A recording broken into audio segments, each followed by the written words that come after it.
also is that if you're competent at fighting, that actually decreases the probability that you're going to have to fight, because when someone pushes you, you'll be able to respond with confidence, and with any luck, and this is certainly the case with bullies, with any luck, a reasonable show of confidence, which is very much equivalent to a show of dominance, is going to be enough to make the bully back off. And so the strength that you develop in your monstrousness is actually the best guarantee of peace. Yo, yo, yo, this is Big Boss from Oakland, California. You know what it is. Like, subscribe, share the Big Boss Real Talk YouTube channel. Okanda.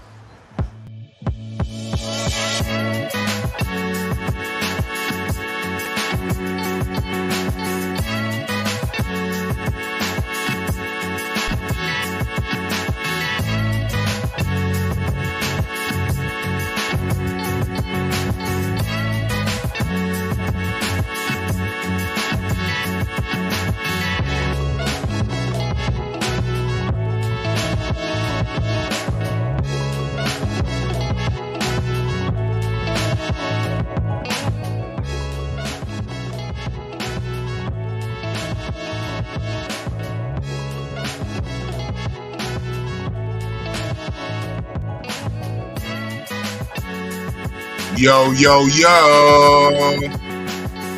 It's the Iggity, Biggity, Bossy Boss Old Leany. Cooking with what? Gas Old Leany. Fire content.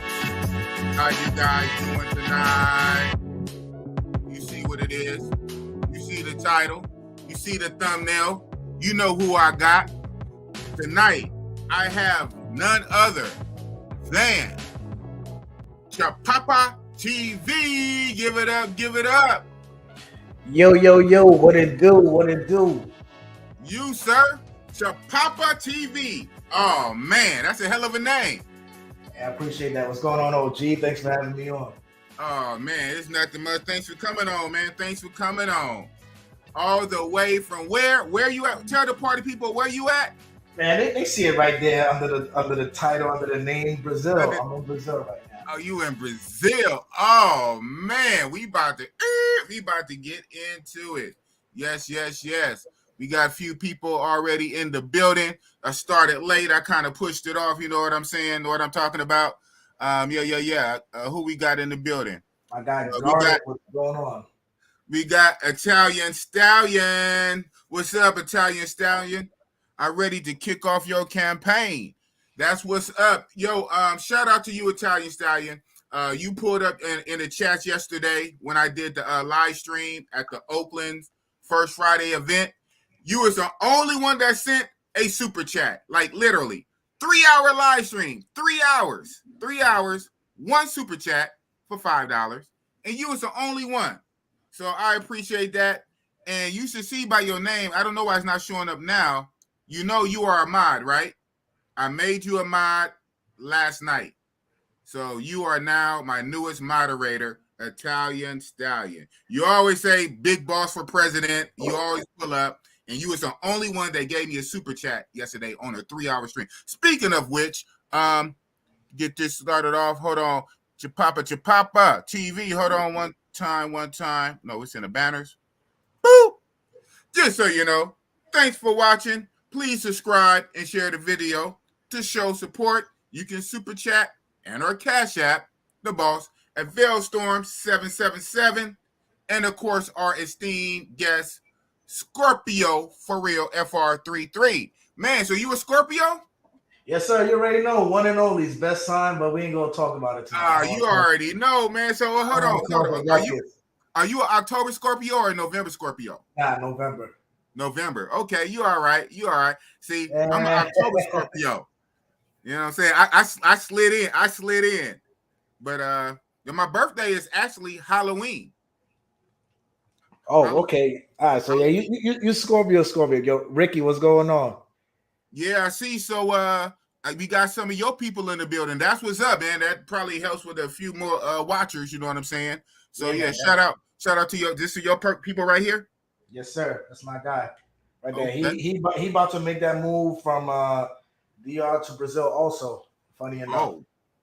Oh, wow. That's what's up. Is he a content creator? Is he a YouTuber? Nah. Okay. But he's an ex. So this guy right here, he's an expat. He lives in the DR. Yeah, he has. So we speak. He's in the process of trying to get his girl that's Dominican to come out to Brazil with him. So it's a process, but he's working on it. We talking offline and stuff. That's my guy. That's your guy. You Hold on. This is my guy. Whoever this is, I don't recognize him, but y'all recognize that $20. Shout out to Zero to Hero. I'm going to need both of y'all to put up more. Oh man. So hold on. I know I'm guilty of that. Chapapa TV. Yo, you putting out content regularly. Yo, Zero to Hero, you can't be calling me out on a Saturday like this. Oh man, it ain't gonna work. Oh, you know this guy? Nah. It ain't gonna work. But thank you for the super chat. But yeah, I fell off the content. I was just telling myself that, bro. I just be so busy, like getting caught fell off. Man, I fell off the universe. Yo, I just be so busy getting caught up in the vibes out here. Shout out to Kwame, and Rob, but I just be so busy getting caught up in the vibes out here. I just don't be like, yo, I don't want to record this and then come home, edit. That's why I just put up shorts. We lit tonight. We lit. He said the vibes. So we gonna break it all down. This is real talk, sir. This is real talk. We gonna break it all the way down. He said the vibes. You busy getting caught up in the Brazilian vibe. We gonna talk about the Brazilian vibe. Oh, hold up. Italian Stallion back again, man. That's what's up. Low, too many guys are too cheap. Peso hates when I send money to the travel. P.S. My B-Day is November. Oh, shit. You a Scorpio, too. Gang. Mad Scorpios in the house tonight. Man, no wonder why you a real one, man. Like I said, he the only one that gave Bossy Boss. I don't forget. I have a memory like an elephant, except for when I don't, when the old man brain kick in. But shout out to Italian Stallion. Oh, he said the vibes. Okay, we got some more of your people. When I see the links, I'm hitting them. Ra, this one of your peoples? Yes, sir. One of my subscribers. Ra, what's going on? Okay. Shout out to all my subscribers. Yo, make sure y'all subscribe to Big Boss channel if y'all haven't already, and hit the like button on this video on both channels. Kwame, that's my guy. That's my tax guy right there. Make sure you gotta hit up Kwame, especially any content creators. Okay, he'll take care of you. Oh, you said that's your tax guy? Mm-hmm.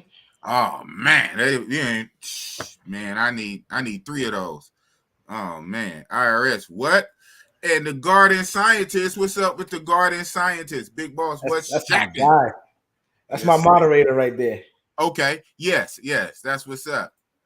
He said, yeah. So yeah, we getting it cracking, man. We getting it cracking. Yep. He doing it. Yeah, he moderating. I see he on your channel. He moderating. That's what's up. Yes, sir. Yes, sir. Man, always on time. Yes, sir. Chapapa TV. Oh man. So hold on. Let me boop. The aesthetics. You probably won't notice.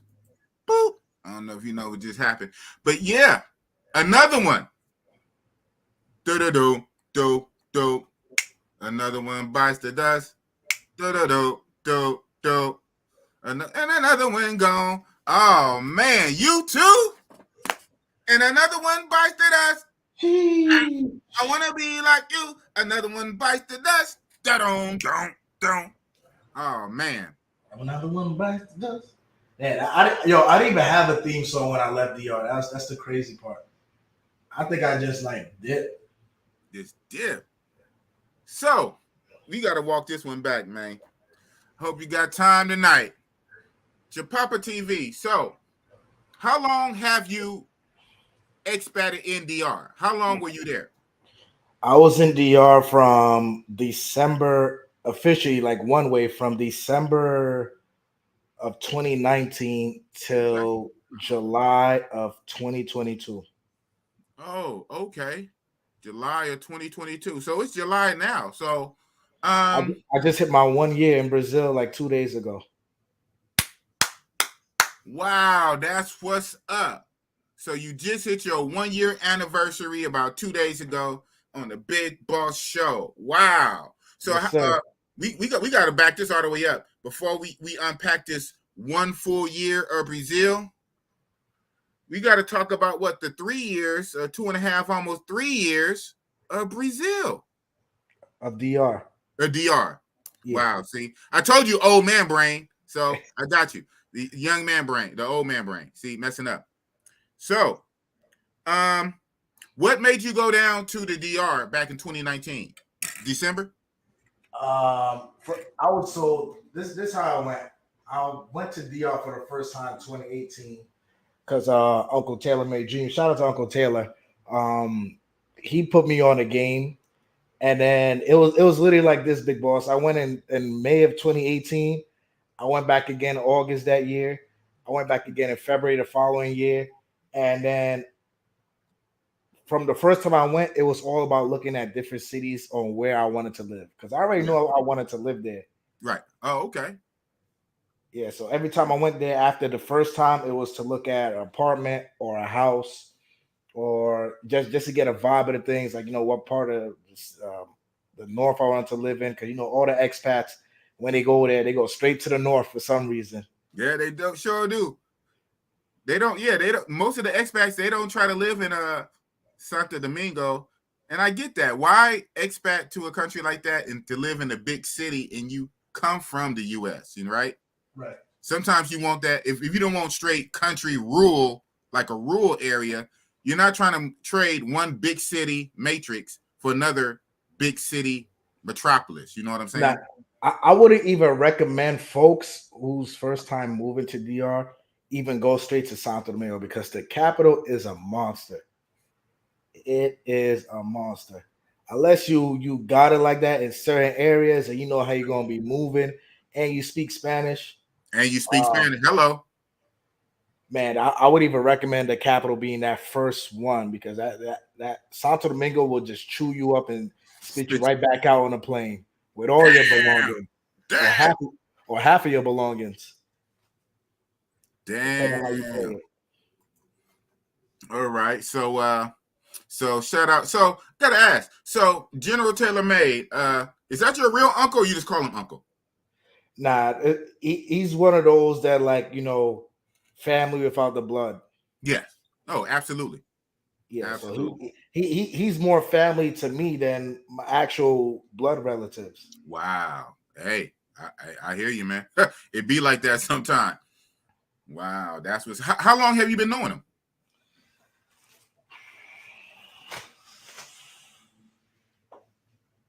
2017. Okay. Wow. You met him off like corresponding with him off YouTube or whatnot, reached out to him? Yep. That's what's up. That's what's up, man. So yeah, big shout out to Big Unc. Yeah. He took, like, he was the first and only one. Like, as soon as I moved to DR, I moved like maybe 5 minutes away from him.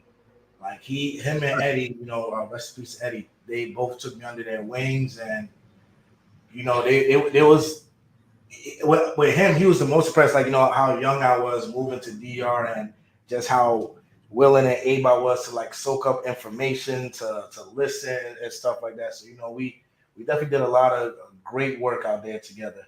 That's what's up. So you were the original Austin Holloman, young man jumping up. How young were you back in 2017? You're in your 30s, right? Yeah, I'm 30 right now. Oh, so you're 30 right now? Oh, wow.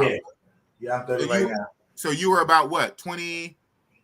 I was like mid 20s. Mid 20s? Yeah. Okay, shout out to you. So again, you were the original Austin Holloman. Shout out to, and it's funny, like you say, you call Rush your nephew. So I actually adopted Austin as my nephew. I call him nephew. He calls me uncle sometime. He doesn't mind that I call him nephew. We had this talk, offline or whatnot. So very interesting. I'll call Austin Holloman nephew, even though we're not by blood, obviously. And right. You call General Taylor Rush your uncle. But you were the original Austin. So you were in your mid-20s and you expated. Wow. Not to get in your business and pocket watch, and I know you got a tax man. Financially, how were you able to do that, if you don't mind speaking on it? What was your finances like to allow you to permanently leave the U.S. in your 20s to live overseas and DR as an expat in your mid-20s? How were you able to pull that off financially? You don't mind me asking? Oh, because I honorably served in the good old U.S. Army. That's what's up. Served Thank in you the for your Army. service. Thank you for your support. Served in the Army, got messed up. Hmm. I had to do about 3 surgeries, and then Ooh. with the disability, that's how I was able to move overseas. Hey. Well, like I say, you literally earned it. So thank you for your service, serving in the U.S. Army.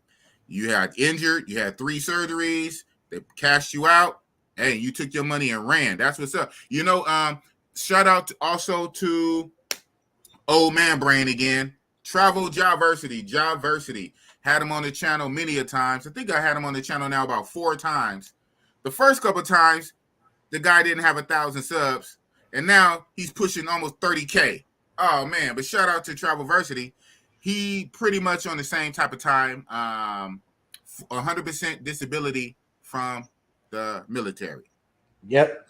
And if you got any vets watching your channel, Big Boss, first off, shout out to y'all. Second of all, if you are collecting VA disability, I say this all the time. There should be no reason why you still physically live in the States full time.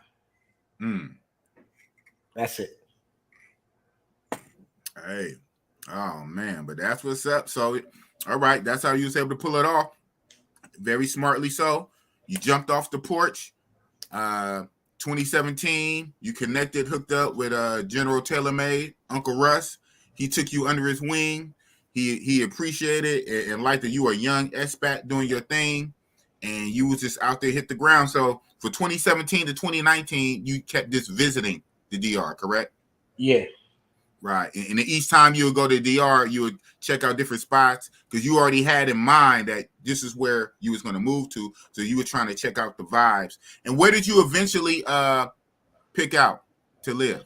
So, like I said, when everybody go there, we all go to the north first. And I wanted to be around, people I knew. So I moved like right next to Taylor, like 5 minutes away from him driving, and then literally right next door to my neighbor Eddie.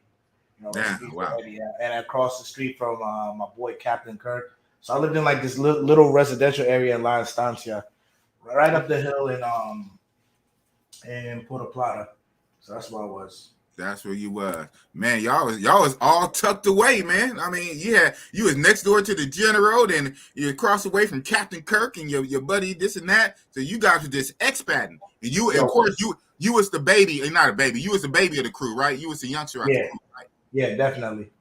That's what's up. Wow. I bet that was dope. I bet you had some fun times.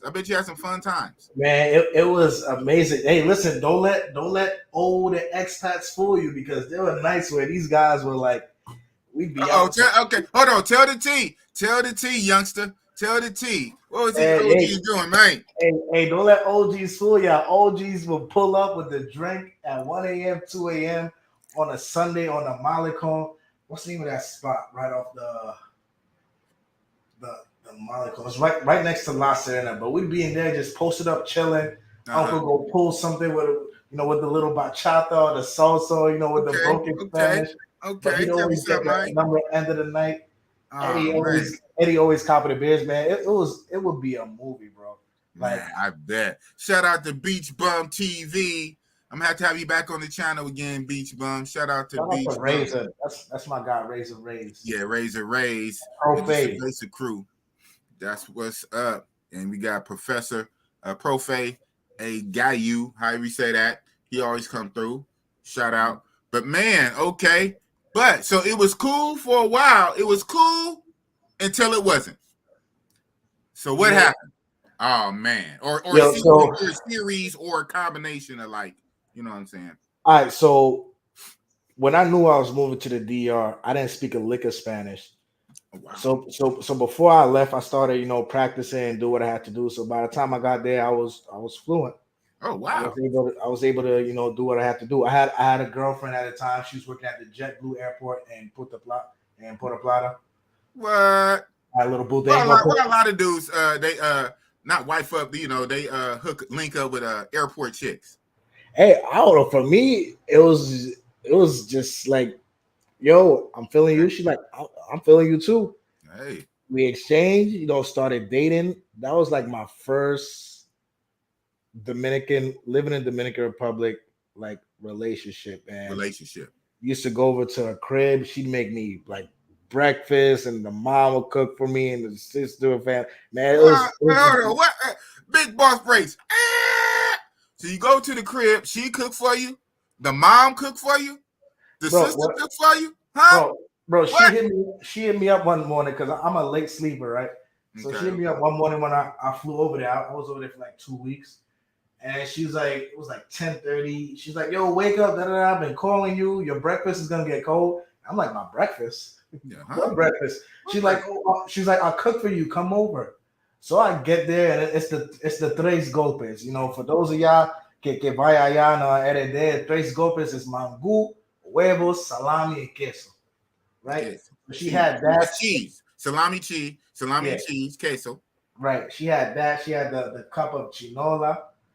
And jugo de chinola, man, it was just, till this day, Dominican breakfast is still my favorite breakfast. Wow, she hooked it up. It was a team effort. Her, the mama, the sister. Nah. She would make breakfast. The mom would make dinner. So, okay. I'd go over there for dinner. It was cool, bro. It was cool. But I was living up there, and I signed a 1-year lease, for a house. So it was like, how many levels was this house? Like a 3-story house, and I was living by myself, if I'm not counting my dogs. So, and this was in Puerto Plata, and it was a nice community, gated, had security at nighttime, had a pool.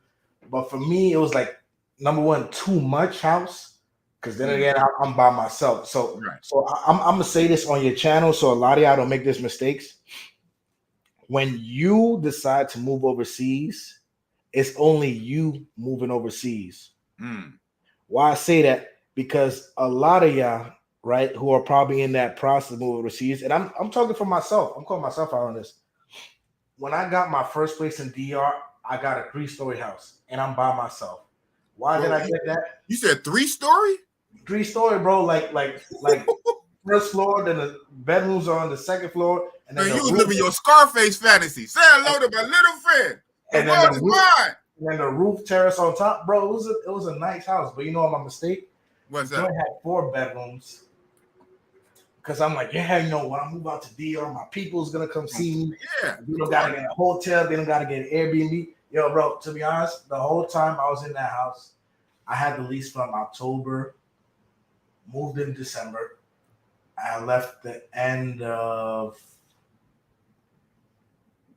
the middle of May, right? Only 2 of my peoples came out there. Wait, in all that time? Okay.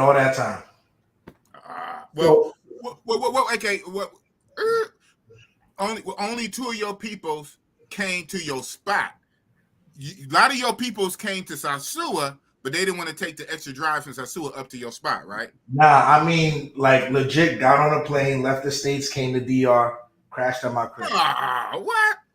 Because you be on some real stuff. What I thought was probably going to happen, you know, most guys, man, they go to the Sioux, and they trying to stay right in the Sioux. They say, man, you up there in Puerto Plata, man, I'm trying to stay right here, man. But you say the guys, your guys during that time, they weren't even coming down even to the Sioux. Nah.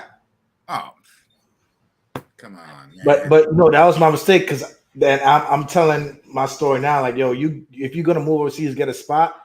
Don't overexert yourself to get a 2-bedroom, 3-bedroom, 4-bedroom, because the way you think it, like, yeah, people gonna pull up. People ain't really gonna pull up like that.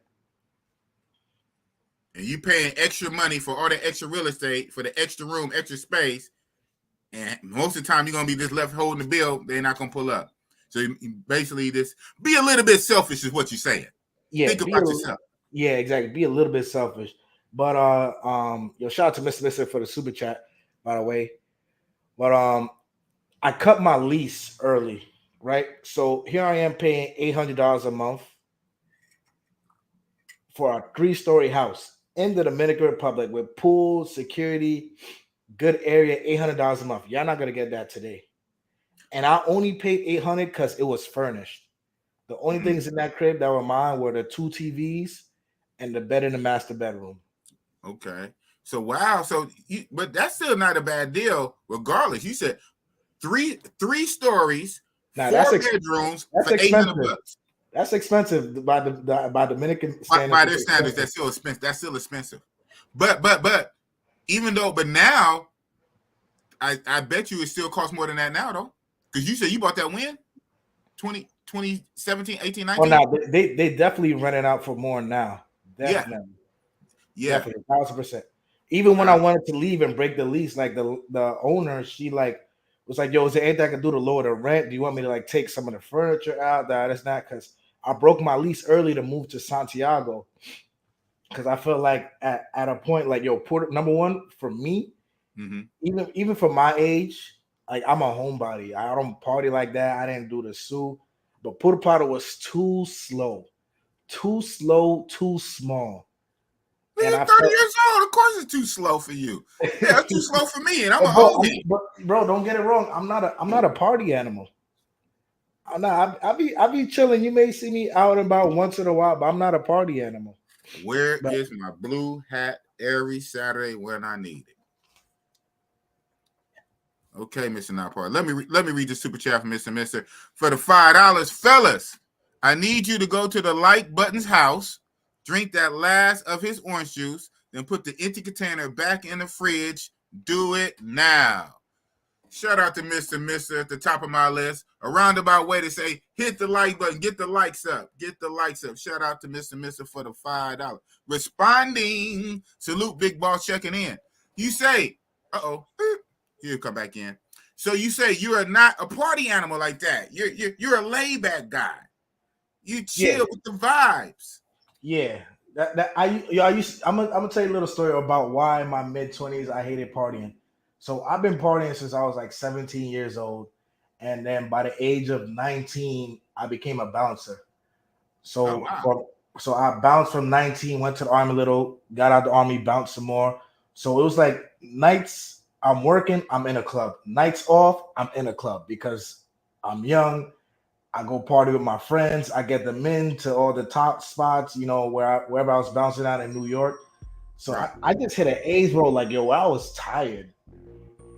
Like coming home like at 4 a.m., 5 a.m. from work, and then just the mess of bouncing, because I used to like bounce to like rappers' concerts and all these clubs. I just got tired of partying super fast. So I just became like a homebody.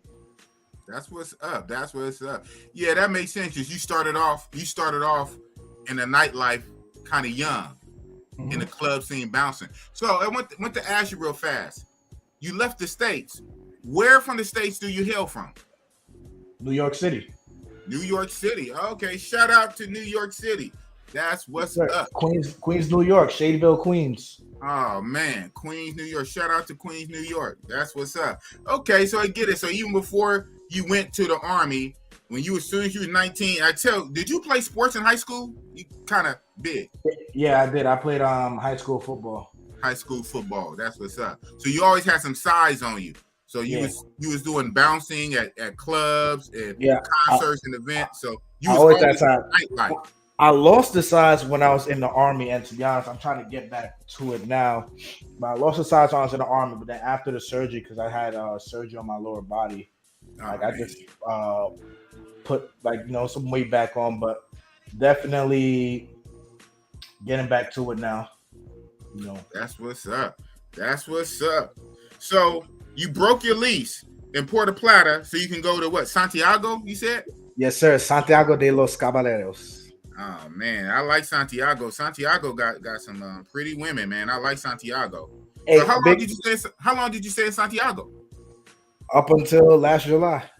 Oh, so that when you finally was at. So, yeah. And Big Boss, let me be the first one to say on your channel, like, I know there's a lot of YouTubers out there, new YouTubers, y'all doing your thing, but let's be honest. Let's keep it real. Real talk. This man right here put Santiago on the map for you guys. Oh shit! Hold on, I'm gonna make you big so you can talk some more shit. No. It ain't talking about shit. It's just reminding them. It's letting them know what it is. This man right here, Chapapa TV, put Santiago on the map for you guys. Probably even put most of y'all on to Samana. Who's teaching you how to get a COVID test in DR, or how to get internet, or where to go grocery shopping? I put Santiago on the map. It ain't just about ass, like what I was doing my channel for. It was legit for folks who wanted to go over there and spend like a long time there or live there. So that's what the channel was about, just like legit being a guide, boots on the ground, because I wasn't that guy like going there like, 2 weeks, 1 month. Not. I had leases, I had bills in my name, I had no return flight. I was legit out there. So I just wanted to make that clear. Everybody gonna go to Santiago and be like, yeah, this and that. I'm like, yo, just don't forget who told y'all about that STI airport code. And that's the big boss. I appreciate that. I thank you for the big screen. Hey, it's all good. Y'all must have forgot. He said, put some respect on it, man. Hey, I'm with it, man. Hold on. We gonna do it like this for the one time. We gonna do it like this. They must have forgot, man. Put some respect on Chapapa TV. Mm-hmm. Oh man. Hold on one sec for the one time. We got some more people in here. We about to vibe out. Hold on.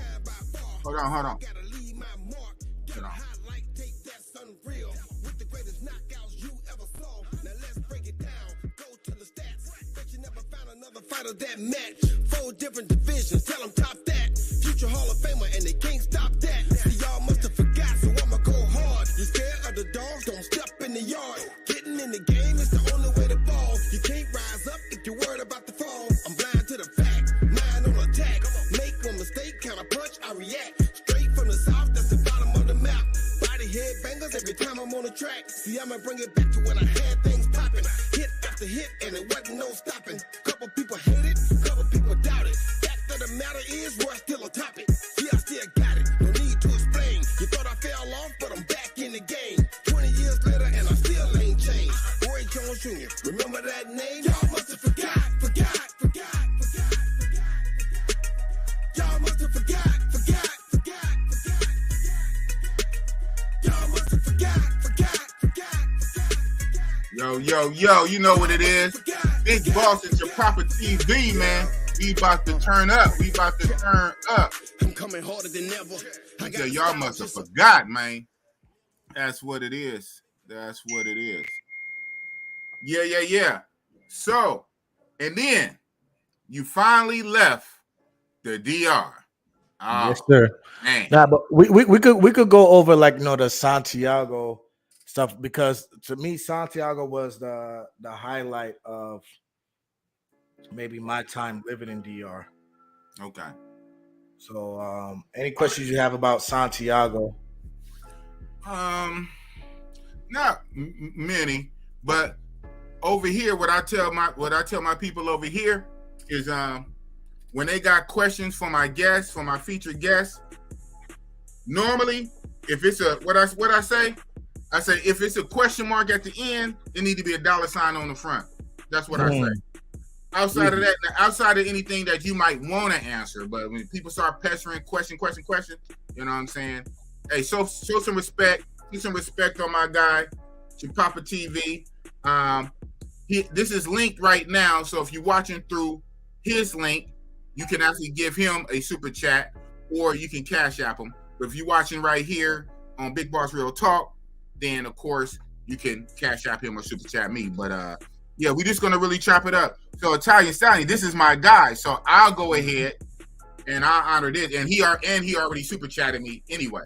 Italian Stallion, Chapapa, tell us the cost of living in Brazil. What city are you living in now? Is it more expensive in Brazil versus Dominican? Great question. Which one is more expensive? All right, so it's tricky because the dollar dropped in both DR and Brazil. That brick, man, that damn brick. The bricks is coming. We get a hit with the bricks. But now, I'm gonna be honest with you. It's weird, bro, because in some instances, Brazil is cheaper than DR, but in some instances, it's more expensive. So, like for internet, right?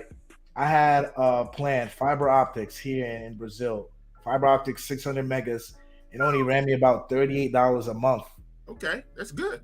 Whereas in DR, I was paying 80 something dollars for internet and phone and cable, and it was barely hitting. Yeah, I know. You know? That DR Wi-Fi. Trust me, I had enough Dominican Republic YouTubers do live streams on Saturday Night Live, and I dealt with a lot. Oh man. Yeah, so it all depends. So like depending how you want to live here, rent is more expensive. No, not more expensive. I would compare rent here to rent in Santo Domingo because Santo Domingo has the highest rent in DR. Oh wow, for real? Santo Yeah. Domingo. What you said, Santo Domingo? Yeah, Santo Domingo because I can believe capital city. Yeah, and they have like all those high rises, bro. You're not gonna see those high rises like anywhere else. Maybe a few in Santiago, but in Santo Domingo, they all there. So other part of that question, if you cared to divulge that, what city are you living in Brazil? I live in Sao Paulo. You in Sao Paulo? Oh, shout out to Sao Paulo. Okay, yes, sir. And I really love Sao Paulo, man. I love Sao Paulo for the houses, man. It's Big Boss Real Talk. You know what I'm saying, man? They got that house. They house game is smacking. That's a lot of what's on my IG. People be tripping on my IG. Big Boss Go 777. Them houses in South SP. Oh man, but yeah. So okay. So I'm gonna ask this question. Why? Obviously, when you expat anywhere, right? When you go to expat, you always do the lay of the ground, lay of the land. What made you choose Sao Paulo over Rio, over Fortaleza, over anywhere else? Bahia, Salvador Bahia. What made you choose Sao Paulo when you went out and did your Mr. Army Man, when you did your scouting mission? What made you choose Sao Paulo, SP? This is gonna sound crazy. Okay, I'm gonna make you big for it, so I won't. No. You got me big. Man. Because we got to see your reaction. Oh, okay. Okay. I'm poker face though. I did no scouting for Sao Paulo when I moved here. So everything I did coming to Sao Paulo, all that y'all see in the earliest stages when I first came out here, it was all for the first time. My first time setting foot in Sao Paulo was me getting off the airplane at the airport with three suitcases flying in from the DR. I did no research on Sao Paulo. Okay. Ooh, you took it out of my mouth. Because I was gonna say, okay, you didn't do no scouting, you didn't do no physical scouting, but you at least did research. You did research. Nah. Nilly Willy. Jumped off the porch. That's why I say don't try this. Don't try this at home. Don't try this at home, kids. Don't try this at home what I did. But wow. I got put on one of my boys, who live out here, and we was in Rio kicking it. And I told him like my dilemma, like, yeah, I'm looking for a spot here in Rio, but just nothing's calling me, and I feel like I'm forcing it. And he's like, yo, you should go to Sao Paulo. Go check out Sao Paulo. Yo, it's like, we both from New York. You gonna love Sao Paulo. So then it was Big Boss. It was just one of those like, yo, bump it. I went back to DR, sold my stuff, packed my bags, booked a one-way to Sao Paulo. And then I got here, was in an Airbnb, got an Airbnb for like a month till I was able to get on their servers, look for an apartment. At that time, I was already in contact with Mike because, he was working on my visa to live here. Okay. But then I got an apartment. I was able to rent it with my passport, thank God. And then everything I went through, I was going through for the first time. Wow. You jumped. So you know what? That tells me a couple things in my brain. Yo, homeboy from New York, from your same soil, put you on. You took heed to his word. You had a lot of trust in him. Right. And he must have gave you information and tips before and never let you down before. And so this time when he told you about the SP, you're like, man, if you said it, bet. So funny thing, right? I'm all about vibes. I'm all about energy. You know, I believe in God, but I also believe in law of attraction and, you know, what you put out to the universe, you get back. Yes, My sir. boy that put me on to Sao Paulo, I met him in Rio last year while I was in Brazil for the first time. And, you know, we met at a bar. We was just chopping it up. And when somebody talk, like, you know, you could feel like, yo, this is coming from a good place. Right. You know, if you have like your energy aligned, all that stuff. So when he spoke to me about Sao Paulo, I felt it was coming from a good place. And I took a gamble. You did. I flipped the coin and it landed on what I needed. Oh, man. Shout out to your homie. You still in contact with him now, right? Obviously. Yeah. We just kicking it yesterday. We went out yesterday. Wow. Yeah. That's what's up. So, damn. So you met him in Brazil. You didn't meet. So I'm thinking you knew him from New York. But no, you met him in Brazil a year before. Yeah, and I met him in Brazil. You met him in Brazil, but come to find out he was also from New York. Right? Yeah. That's what's up. Wow. So shout out, I saw it. The $2 super chat from Profe, a guy you. I don't know if I'm saying it right. I always slaughter your name, but thanks for the $2. So he got a question. Okay. That's the format. If it got a question mark on the back and need to have a $sign on the front, as little as $2.99. Do you still have ties in the DR? Yes, I do. I still got. Of course, I do, man. Because you know that was home. That was legit home for like 3 years. 3 years. So no, you could have cut all ties. You said, man, FDR, man. When I'm gone, I'm gone. Don't call me DR. I'm with Brazil. Don't call me nada. Nah, it's Portuguese, not Spanish. Nah, I still got ties. My brother from another, Jorge, still out there in Santiago with his mom. Shout out to Jorge. Alan out there doing his thing with the Veterans Clinic. He showed it. Shout out to Alan. I used to be in a group with him. Yeah, he goes hard for the veterans. Mm-hmm. Shout out for him. Mm-hmm. My boy Tomas, like bro, Tomas. That's like and Elvin. Like my whole time there, bro, I've made maybe about 2 Dominican friends where I'm like, yo, I know I could trust them. Like turn my back, I could trust them. Like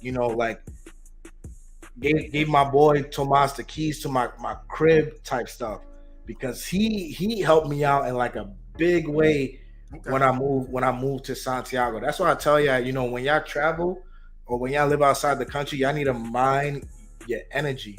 Yeah. Mind your energy, mind what you do and how you treat people. I'm not gonna sit up here like I'm innocent, but I'm the type I only engage when engaged upon. So I don't attack, I react. Yeah. Oh, but man. But Tomas helped me out, bro. Like, yo, he put person about that.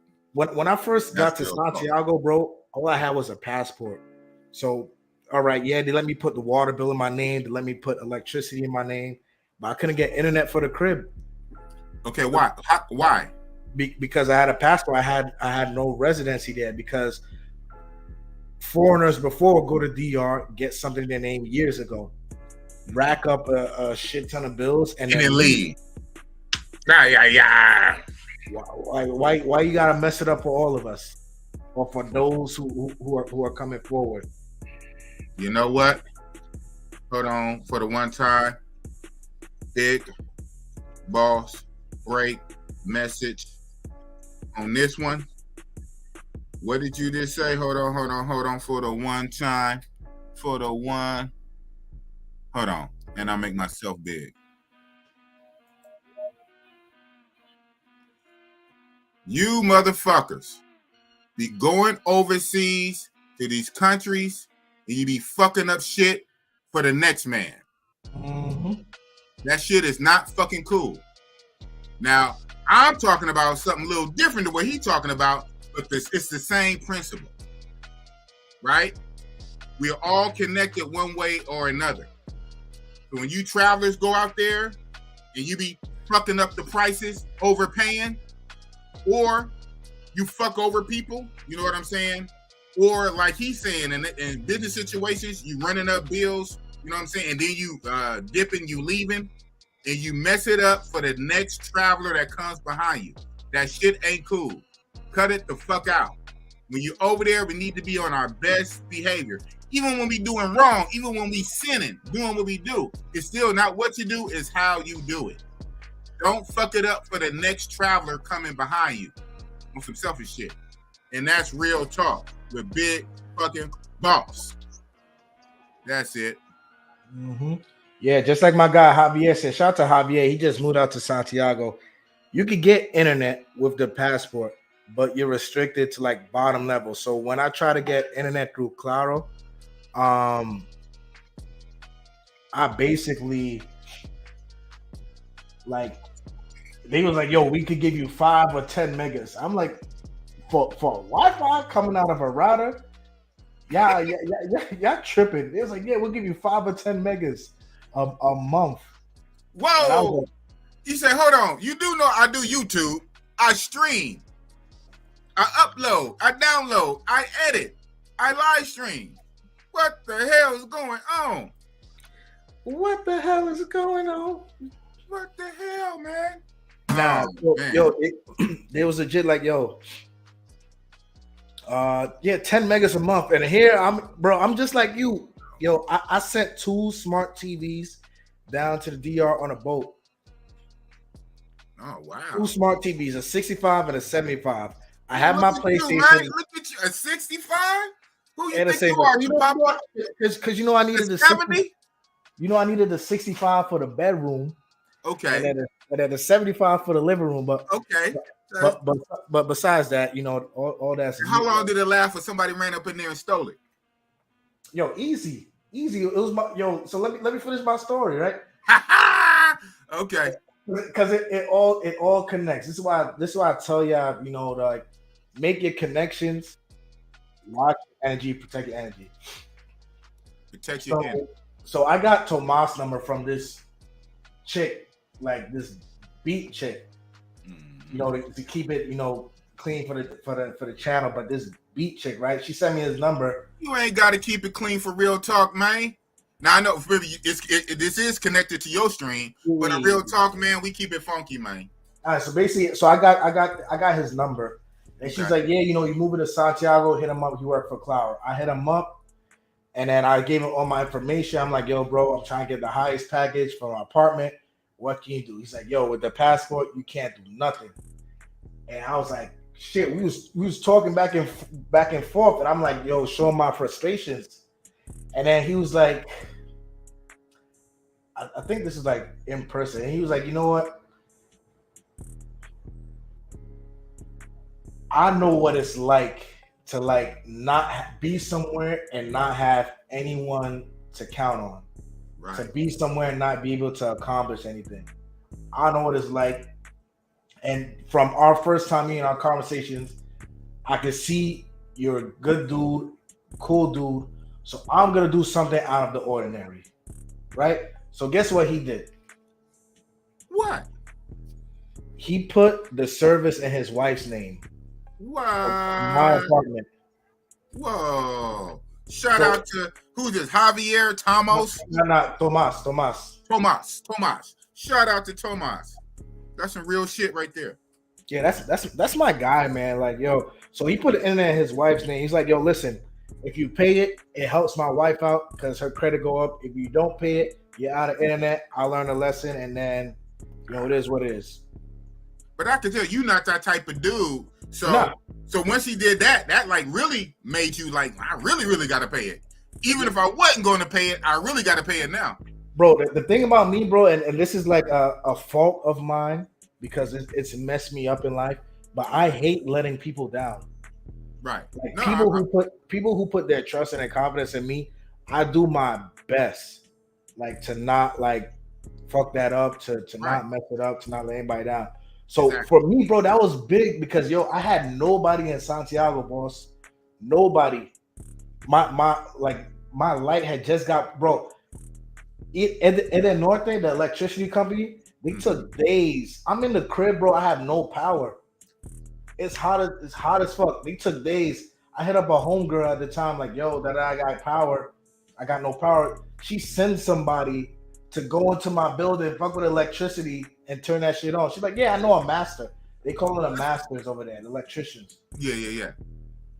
So And that's just, she came through. She said, I know somebody. She said somebody come jury rig your shit. And that's based off connections, bro. Right. Yeah. That's based off Vaz Connect. So I got the internet. I'm chilling. Up to the point where Tomas, he put my first car in DR in his name. Oh man. Right? I put the money that he got in his name. Because for me, it's like, yeah, he's helping me. I got a car I'm paying off, and I'm helping him. I'm building his credit. Because he gonna live there, so he gonna need the stuff. Like, he earns good for what what Dominicans would for their level. Right. He earns good. So now with my help, so I helped his wife out. I helped her credit. I helped him out. I helped his credit. So I left them when I left DR. I left them better in the good. Yeah. Then you found them. Yeah. That's what's up. You know what? I've been on this earth for more than half of a century, right? Old ass man. And I know things and I can tell things. Listening to you, and it makes sense. You keep talking about vibes and energy and law of attraction. For the universe to give you that tells me you're a good dude. For that to keep happening, you know what I'm saying? I appreciate that. Like I say, it is what it is, right? You get out, you get back what you put out. And for you to be in that kind of situation in a foreign land, you don't know nobody. You left your little group of expats up north with the general, with Captain Kirk, and everybody else you was right across the street from. You went down to Santiago by yourself. You had nobody. All you had was a passport. Right. Technically, they wasn't supposed to fuck with you, but because of your energy, you was able to get some good things happen. So I could tell you a good dude.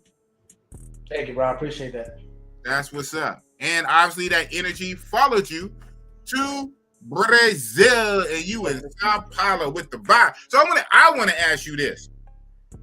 Sao Paulo, they say out there is a bunch, they have a big community of Japanese mixed with Brazilians in Sao Paulo. That's true? Have you seen them? Have you ran across them? That community? Yeah. So actually, there's a city called it's a town.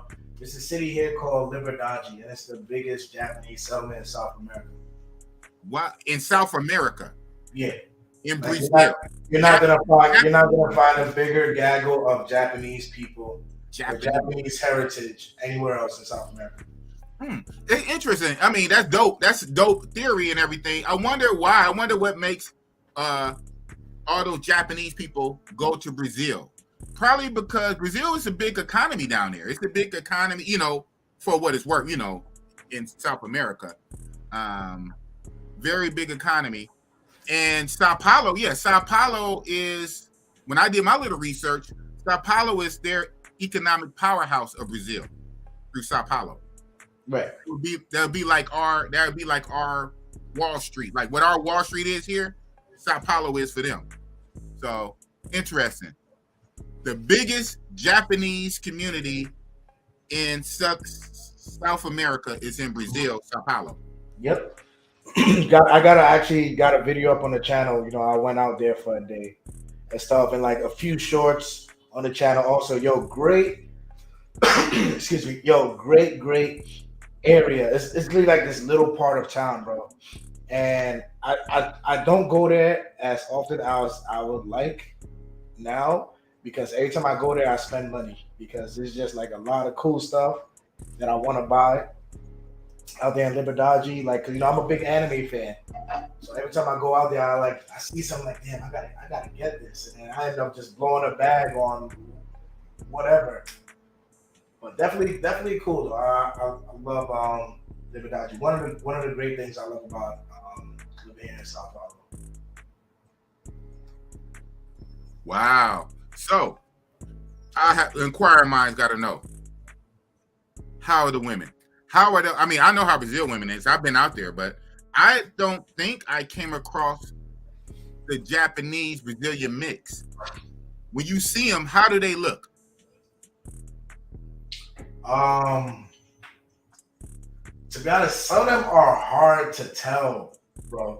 Like they would have to like say like, oh, you know, I'm half Japanese, or my dad or my mom's Japanese, and then you like squint at them, and he'd be like, oh, okay, I see it now. But some of them is hard to tell. Some of them is like straight up like, okay, yeah, you're definitely mixed. Oh wow! So from what you're saying, when you run up on them, most of the time, the Brazilian gene is really going to stick out. You can tell they're Brazilian women, but you kind of can't really see it. Bro, to be honest, it could go either way. It could go either way.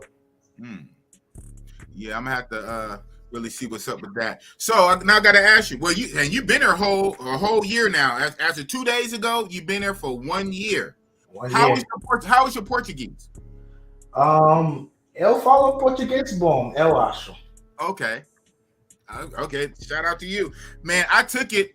Damn, I would be so dope if I'd have stuck with it. You know, when I was taking Portuguese classes online. Shout out to Carol. I don't know if you know Carol. Back in 2020, that's 3 years ago. You know how dope I would be in Portuguese if I would have stuck with it. I only took it for a few months, and I kind of canceled on her because I wasn't doing the work. You know, she was dope, but she would give me a lot of homework throughout the week, and we would Zoom. We would do it through Zoom. You know, through a Zoom call once a week, normally on Saturdays, and she would give me homework through the week. I wouldn't do the homework, and but funny, I still have notebooks full of all that Portuguese stuff. So when you say it, I can understand some of it, but yeah, I was taking actual classes online 3 years ago. If I'd have stuck with it, I'd be dope. But bro, I won't hold you. Portuguese is complicated as fuck, and I'm not saying that to discourage anybody, but Portuguese is complicated, worse than Spanish. To me, learning Portuguese is harder than learning Spanish. Okay, but it's kind of similar. But I noticed some things were kind of similar. I don't know Spanish that well either, but yeah, man. Oh man, that's what's up, man. That's what's up. But so I really got to ask you, and we just hit the 1 hour mark. It don't quite seem like it. We've been rocking out for one straight hour. I don't know what our likes are looking like, but definitely, most likely, our likes are not super high. So get the likes up. More super chats will help. But we're going to keep rocking out for a minute longer at least. I got to ask you, what made you leave the DR? What made you leave? How come you're not still there in the DR? You were there for 3 years. How come you ain't there in the DR now and for the next 4 or 5 years? What made you leave DR last year, a year ago? What made you leave? Yeah, that question, when you answer that question, I smile because when I left, I really didn't see it coming, but I felt it. Like, you know, and I remember I spoke to Unc about it, and Unc was there, you know, I had a few stuff going on, and I'm like, yo, Unc was actually one that told me to come to Brazil in the first place. So shout out to Tell Me Dreams. But I was like, yo, Unc, I'm going through A, B, and C right now, and you know, I think I want to move. So for me, it was there's a difference, right, between vacationing somewhere and living somewhere. Oh, absolutely, 1,000%. So a lot of time, guys will fly out to like the DR and then they'll go to the beach, and then they'll come across the beach vendors, you know, trying to sell them stuff or trying to overcharge or whatever. Perfect. Right. Now imagine that happening to you every day. Oh man. And you're not on the beach. And you're not on the beach. Right?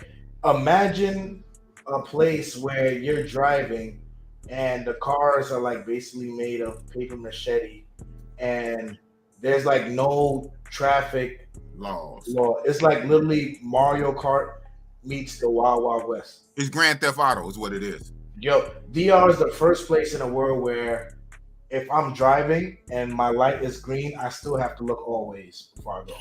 Hell yeah. Oh man. So it was a mixture of that. It was, the driving. It was just the infrastructure wasn't up to par compared to other places. And for me, the icing on the cake really was a situation I had with. Well, not a situation. It was just my ex-girlfriend was like the icing on the cake. Okay. Where I was just like, you know what? I'm out of here. Ain't got nothing else left to do.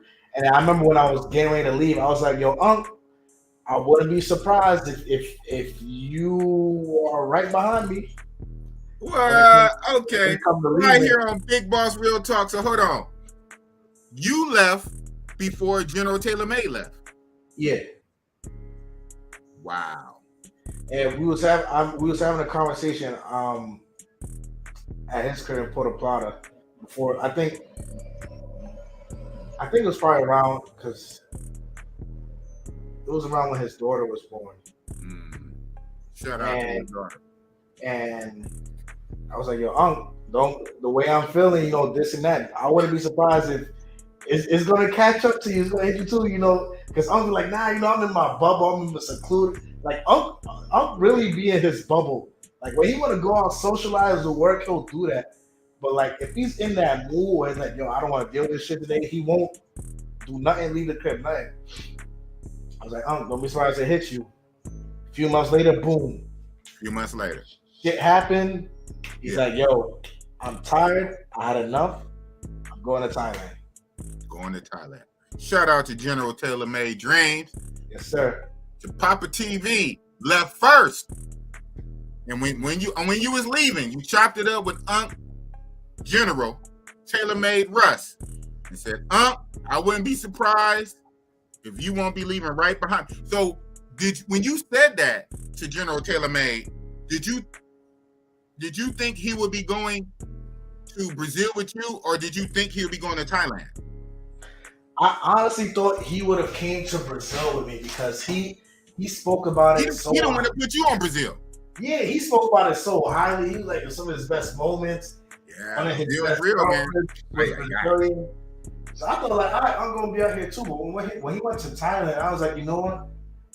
Makes more sense because he got Richie Mack out there, he got Chopping Man, he got the weather, he got the.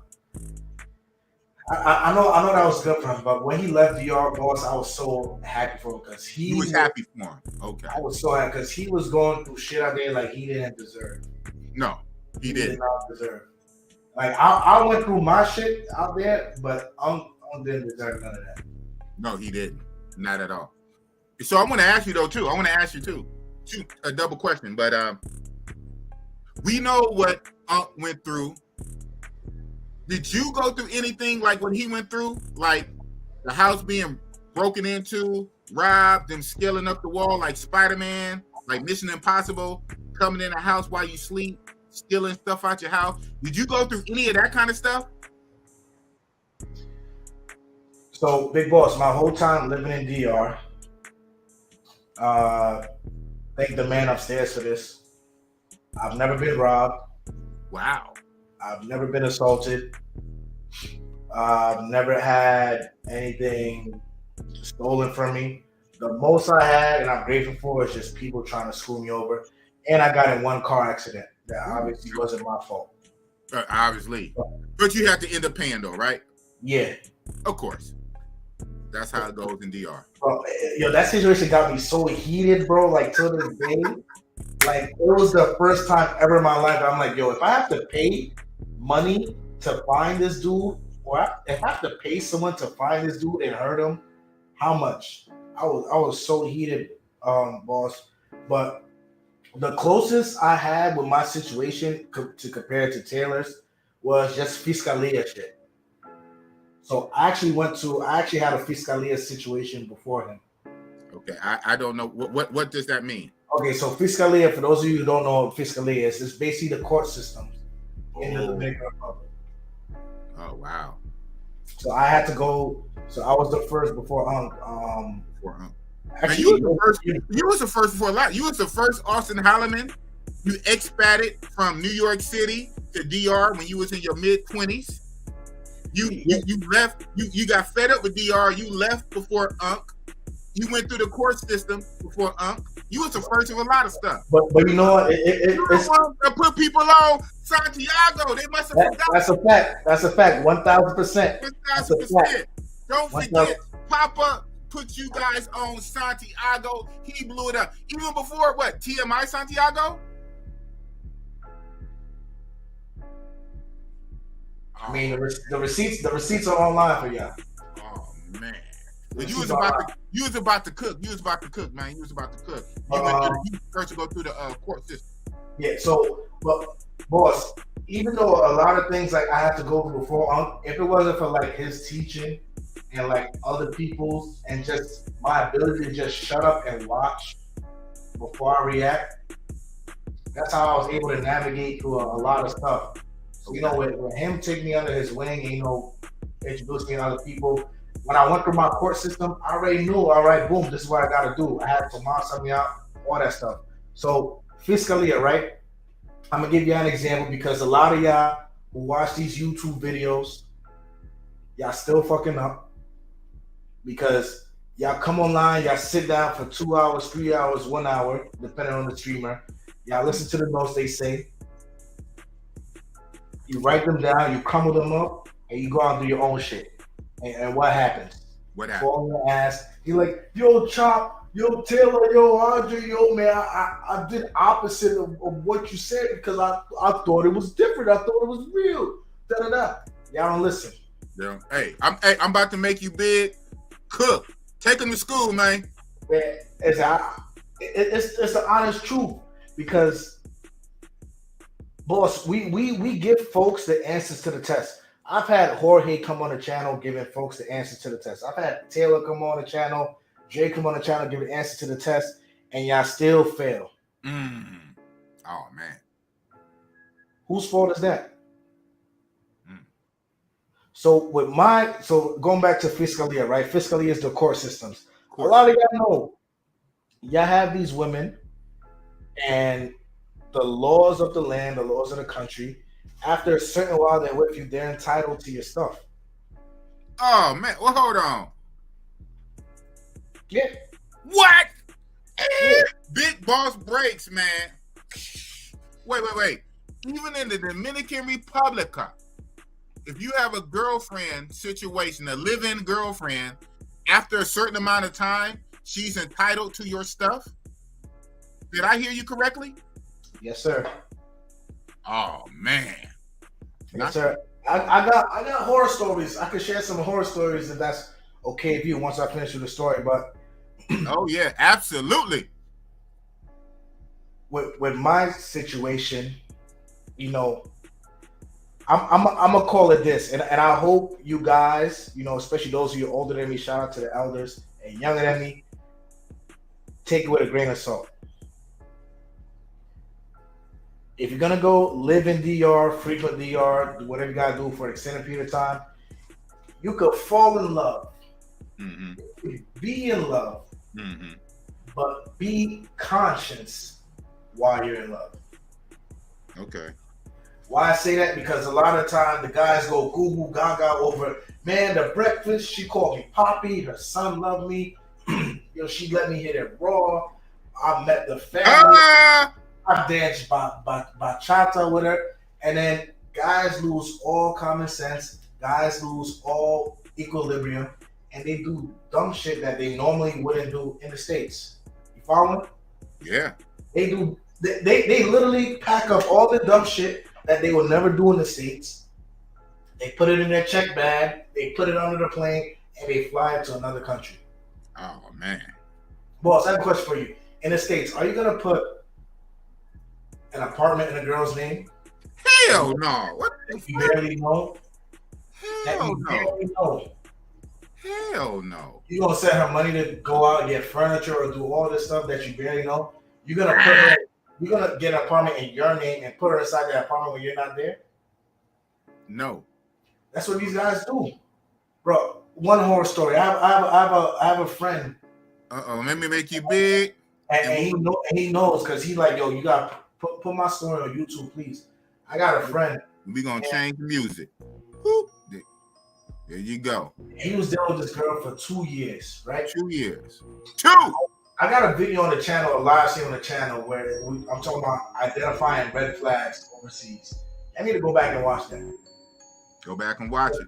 Because my man's got a few red flags, right? So he's dealing with this girl for 2 years. 2. Got a kid. Cool. I'm like, yo, where'd you meet her?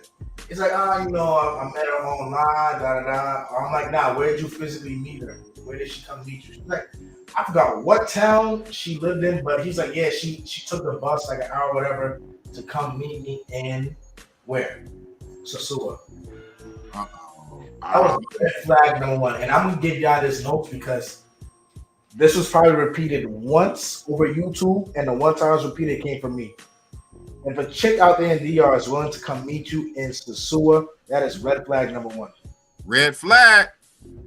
Red flag number 1, that she has no problem going over there to meet you. That's red flag number 1. Because I know a bunch of chicks, like when I be out there, like, you know what I'm saying, I meet them on the apps and they from somewhere, and, you know, I tell them I'm in Sosua. First of all, that normally be a red flag against me. She said, you in Sosua? I said, yeah. What you doing in Sosua? You know, hey, my boys came. I'm out here with my boys, blah, blah, blah, blah, you know. Hey, come pull up, catch some bus in Sosua, you know what I'm saying? I don't go to Sosua. That's actually good. That's actually good if she says that. If she's telling the truth, right? Mm-hmm. That's actually good if she says that. I don't go to Sosua. That's what you want. Right. Task. But you said if she's willing and she ain't got no problem to hop on that bus and pull up in Sosua, that's a red flag. Oh man, cook. That's a red flag, bro. I was in a relationship there in DR, and the times I've gone to Sosua Beach in total, with my girl was. And we would go to, so I only went to Sosua Beach with my girl once. And that was to go see my guy Haitian Jeff at the Haitian restaurant at Caseta number 93, I think. Shout out to Haitian Jeff. Other than that, bro, if we go to the beach, we go to Playa Alicia or Cabarete. Because Dominicans, the locals, they know the deal already with Sosua Beach. It's a nice beach, but come on, we know the deal. That was one of his first red flags. The other red flag was he got an apartment, like a lease, and he was like, "Yeah, babe, go get the apartment. You know, put it in your name. I'll buy the furniture. I'll pay the rent. I'll pay the utilities. You just kick it there with your kid. I think it was a daughter." And he had, and that's another thing I saw about on the channel, and you're not paying attention to. They weaponize the kids out there too. Yeah. Oh man. Some of y'all who don't have kids. So fast forward, he's with this chick for 2 years, paying the rent, paying everything. She living nice. One day he's over there, and the cops get called. Uh-oh. And she's like, yo, you need to get out. What? He's like, what do you mean I need to get out? He's like, if you need to get out, leave. What? He's like, what do you mean leave? This is my apartment. I paid for everything. She's like, oh, this is your apartment? If so, why is it under my name? When the police come, they're like, who's the apartment for? She showed a lease. The lease is on her name. Okay. Man. What you bought all the stuff? Where's the receipts? So guess what? She had another cat come into the crib when he wasn't there.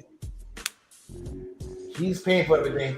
Dude got his feet kicked up, AC, all of that. Okay, was this a Dominican local or Papi Chulo or another American? Always a local, bro. There's always a local. It's always a local. Her Papi Chulo. Sometimes it will be another American that lived there. I take fault. Wait. Big boss break. Ah! Are we talking the same situation? When you saying, are you saying like generally, like in these kind of situations to be somebody else? Or are you talking about this situation with this chick and this guy? Generally. Generally. Okay, generally. Yeah. I thought you said the same chick sometimes would have her papi chulo and other times have another American.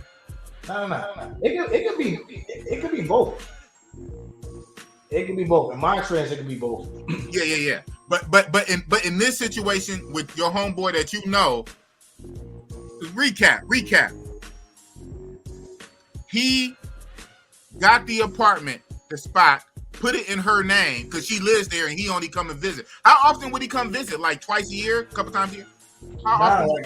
Maybe like when he go out there, he will stay like a month, maybe. Oh, he'll do a whole month. Okay. Yeah.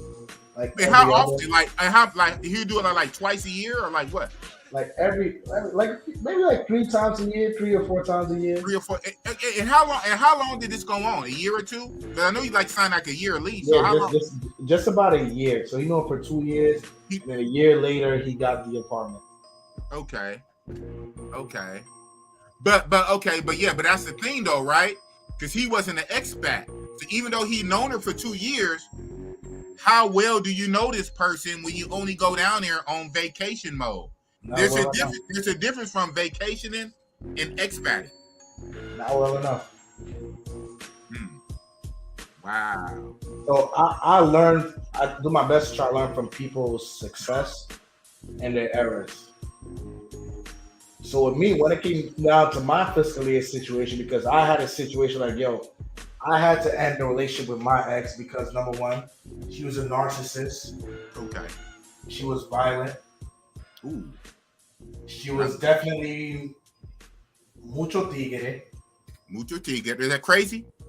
Like tigre, like just they try to out hustle you, outsmart you. I'm like, bro, just I'm not even here for that. I'm not even here for that. So all of that stuff. So this is what I did, Big Boss. Everything was always in my name, never in her name. I'm like, there was this one time where I left DR for like a week. I'm like, I need you to go buy a fridge. You know what I did? You know the difference. No difference now. You know what I did, Big Boss? I'm like, hey, girl, go, can you go buy a fridge, please?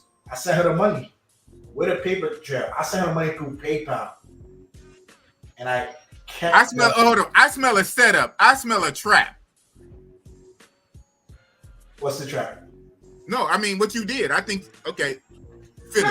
No, this is just me covering myself. Paper trail always. Evidence always. Because one thing I learned in the army is like, listen, where's the paper trail? Where did this start from? So if shit hits the fan, you can go back to that point. So did that. Ended up moving in with me. I had a 3-bedroom apartment in Santiago. She's like, we should get a bed for the second bedroom, so that we can have like my little area, blah blah, this that, when people come over. So at the time, like, all right, whatever. Happy girl, happy world, right? I get a bed, but guess what? I pay for the bed, and I keep the receipt in the same booklet that I keep my passport and other important documents. Okay. Oh, I always keep receipt, bro. Like when I was living inside, I had a plastic bag full of receipts. It could be for the dumbest shit. I keep receipts. All right, tax man. Computer, I got it for school. Kept the receipt.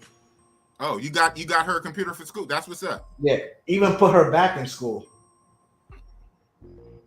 But I don't want to get off topic, but this is how much you could literally hand them the world, and they will still try to cut your hand off as you're handing it to them.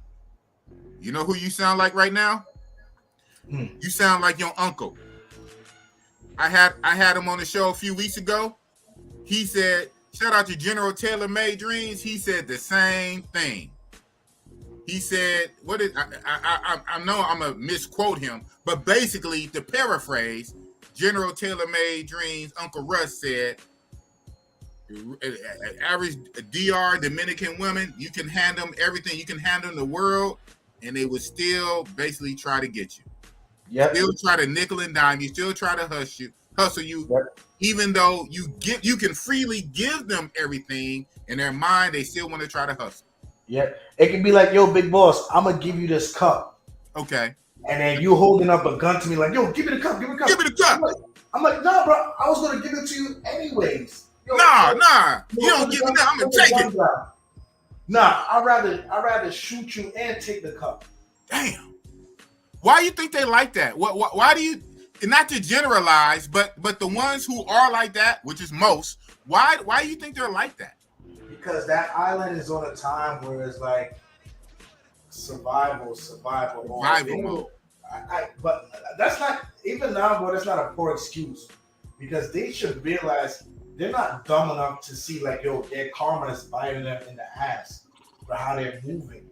Like, they don't think about tomorrow, bro. They only think about like today. That's all they think about today.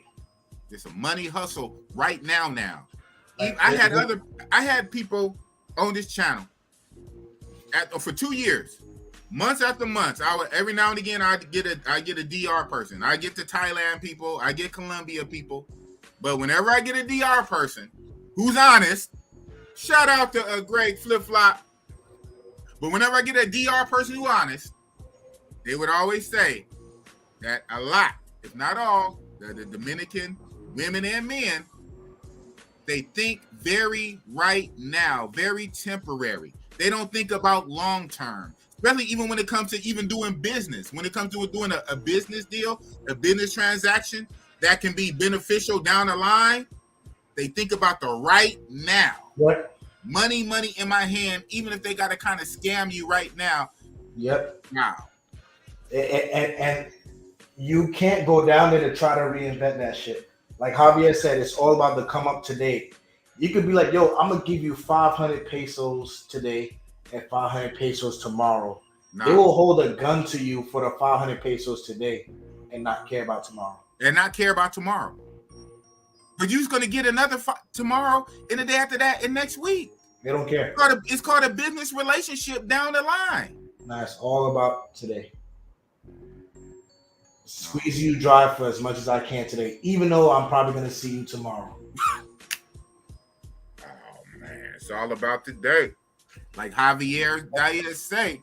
And that's one of the things that put into my move, too, that today mentality.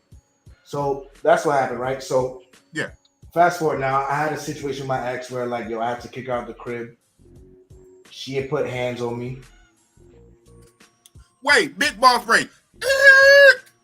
Your chick got violent and she actually put hands on you? Yeah. On the Big Boss show? Yeah, trying to choke me. Whoa!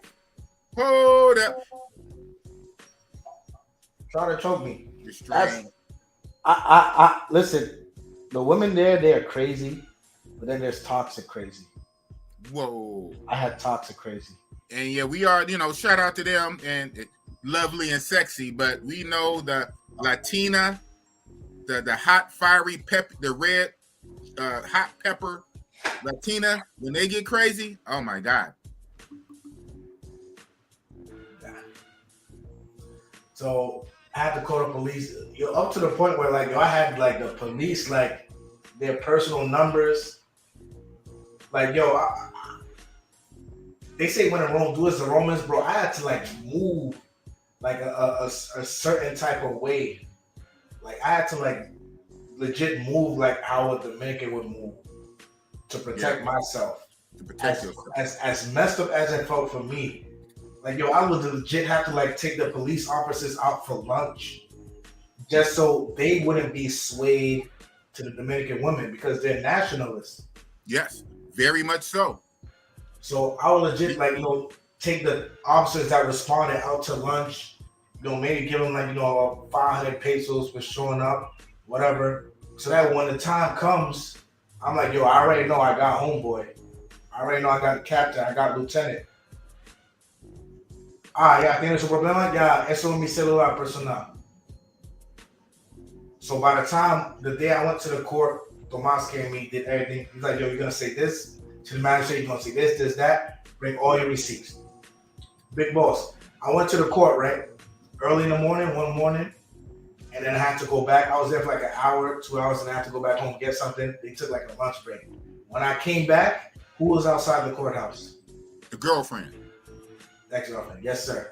Ex-girlfriend. The ex-girlfriend was outside the courthouse too. Was she Right? supposed to be there? She was supposed to be there. Huh? No. Well, wait. Okay. What was this case about? What was the case about? This was about. So I kicked her out, right? You kicked her out. And by law, and to me, this is like some weird form of prostitution. So by law, they're like, oh, they're entitled to half of whatever you have. You're not married though. You wasn't married to her. It don't matter, and that's where dudes are messing up. It don't matter. By them staying with you 3 to 6 months, living there, it's like you're responsible for them. So they're entitled to have, so they can start over with good footing. I'm curious. Does this work? Does this law, if it's a real law, if this real law works the same if they live with a Dominican local man or only if they live with a rich gringo? It's a great question. Because I wonder how much, even if it's a law, or how much they're going to enforce it if they're all about on equal footing, right? If she stays with chulo, if she stays with a local Dominican man, but when she stays with a gringo who has money and resources and 70-inch TV screens and modern appliances, now all of a sudden after 90 days she gets half. Yeah. But they won't try that with the Dominican man though. Because or nothing else, because most of the time, no offense, some of the times it won't be that big of a difference, that big of a come up to make a big difference.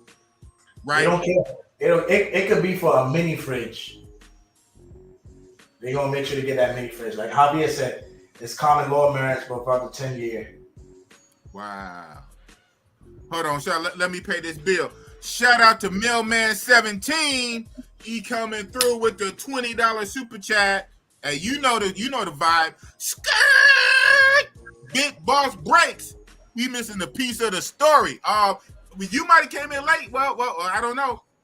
But he said we missing the piece of the story, man. He said when we tuned into the story, the only thing we knew, she came at you, she attacked you, she tried to choke you. She physically attacked you.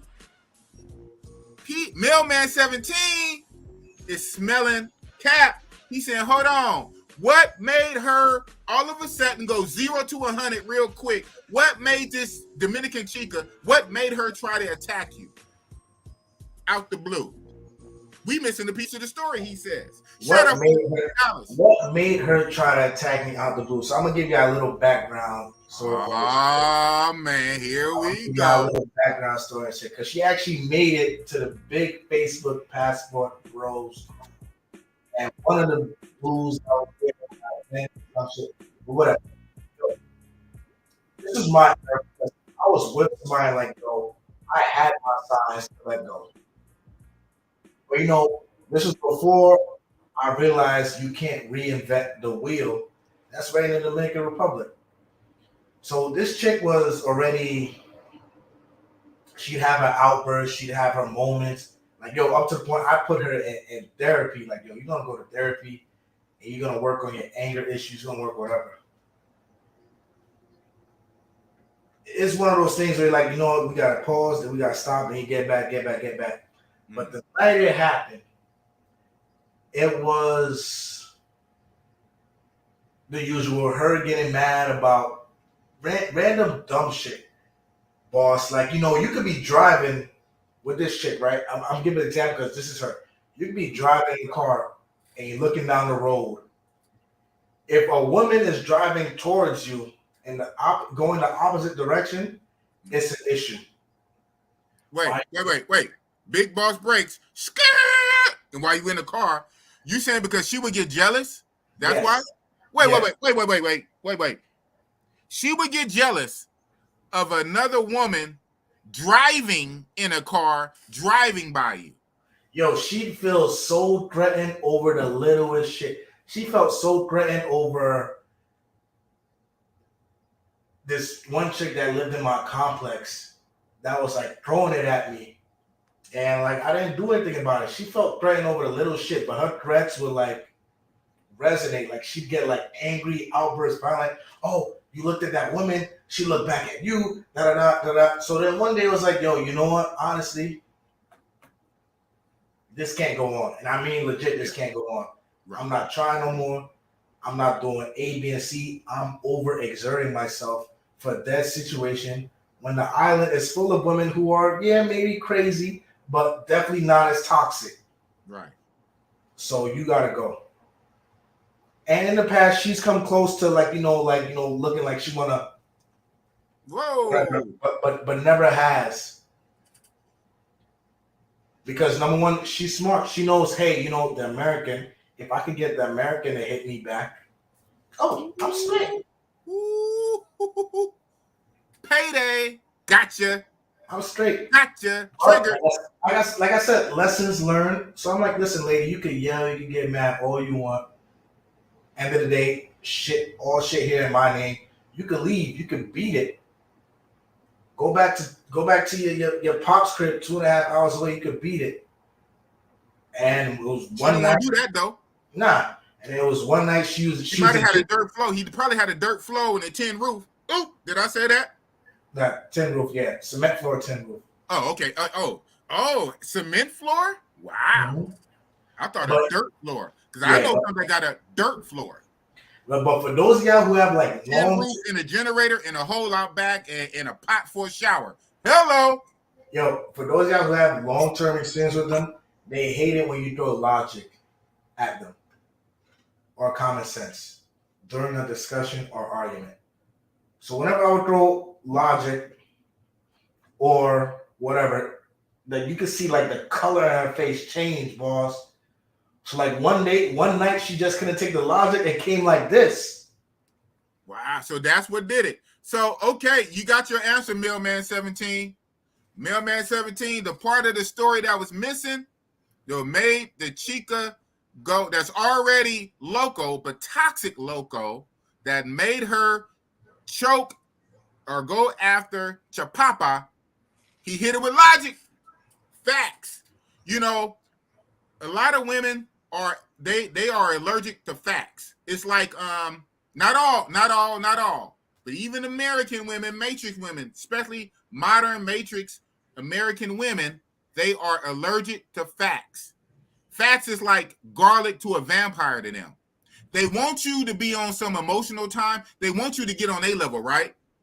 But it's an old saying that, and I have to learn this sometime too, because I'm with the shit. I act stupid, foolish, retarded, all the shit. I'm with the bullshit too. But sometimes that's not good. And when you get on somebody's level, you let them bring you down to their level, they got you. See, they already ignorant and stupid and retarded and emotional, and then they bring you down to their level. Once you come to their level, they got you. So it's good to take the higher road, to be on that logic shit, and they don't like it. Because now they can't trick you and trigger you and trap you and get you to touch them, to put a mark on them or whatever. Now they call the police and got you. Why? Because you got out of frame. Just for one moment is all it takes. You got out of your frame. You got out of your masculine frame. You got emotional. You reacted. And now they got you.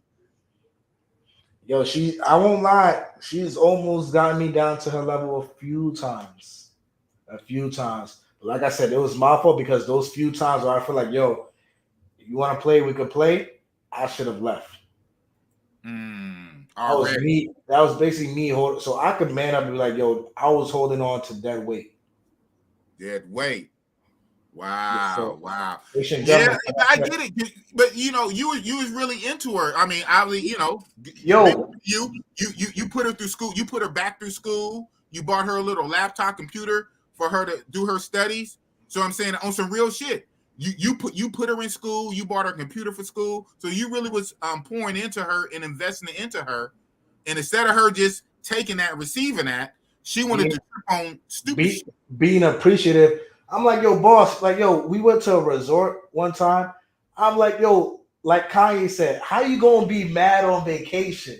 How you gonna be mad over, man? Make it make sense. I'm like, yo, look around. You complaining. Who else is here besides you? Right. I don't have to do this. So it'll be that shit that like be like they crazy, bro. Yo, and they'll be quick to set you up. The shit happened to Tomas where he has custody issues because his ex-wife beat herself up, called the cops, and he had to go to jail. True shit, bro. Oh man. True shit, bro. Shit happened to my bro. One of my bros. I'm not gonna put his name out there, but he a veteran also. He got a kid out there in DR. Had to go to jail. Wait, and he went to DR jail? Yeah, went to DR jail. And the chick lied on him? Yeah. She beat her own self up, called the police. The police took him to a DR jail. She wasn't even beat herself. She's just like, yeah, this American guy here, the father of my kids, auto. That's it. That's what they gotta hear. That's all it took. Hey, bro, if you look at my boy, you'd be like, yo, ain't no way he's beating or touching anybody. Okay. That sounds the way, but whatever. Okay. Like, just like, yo, like when you see someone, he's like, nah, this dude, like he's soft, like he. Oh, damn. That's kind of not good, but hey, whatever. That's messed up. But I'm like, yo, this is the type of people it's happening to. But Floyd said what happened to Corson, right? So boom, we go to court. She tells the magistrate, yo, I want to get paid for my time. Wait. Hey, Big Boss breaks. Hey, we running out of breaks, man. Yeah, my brake pad is just thin. We about to crash. Because no, hold on, Chapapa, Papa. Hold on. You know what that sound like to me? Everybody know what Bossy Boss is on this channel. They know what Bossy Boss is, man. Shout out to you for being a relationship guy and having a girlfriend. I'm a monger. I'm a hoe monger. I'm out there to bust it up. But what it sounds like to me, when she went to court, she said, what? If I quote you right, he says, Your Honor, I want to get paid for my time. What does that sound like? What does that sound like? For us that fly out to these locations, to the red lights, to the brothels, to the houses, for the P for P, what does that sound like?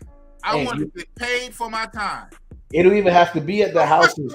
So what's the fucking difference? I want to get paid for my time. I want to get paid for my time. I'm going to choke you, and I'm going to go to court to a judge. Wow. But not you, Chapapa, not you. But hold on. For everybody else that want to shame the P for P guys, you want to shame us. Oh man, you guys are paying for it.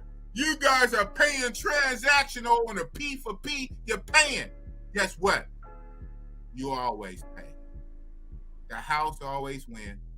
You always pay. One way or another. So guess what? I pay it up front. Oh man. And Boss ain't been to court, but we're gonna hear about your papa who went to court. Yeah, so here I am in court with all my receipts. Tomas isn't allowed to enter the room because I can speak Spanish. He tried to be like, yo, you can tell him you don't speak Spanish, I could go on with you, I could talk, but there's like, nah, he live here, he speak it. So she basically go and she's like, yo, I want the fridge. I want the bed he bought. And I want to keep the computer and the phone and the watch he got me, right? She didn't ask for the TV? I don't know. She know if she would have asked about TV Big Boss, I would have legit.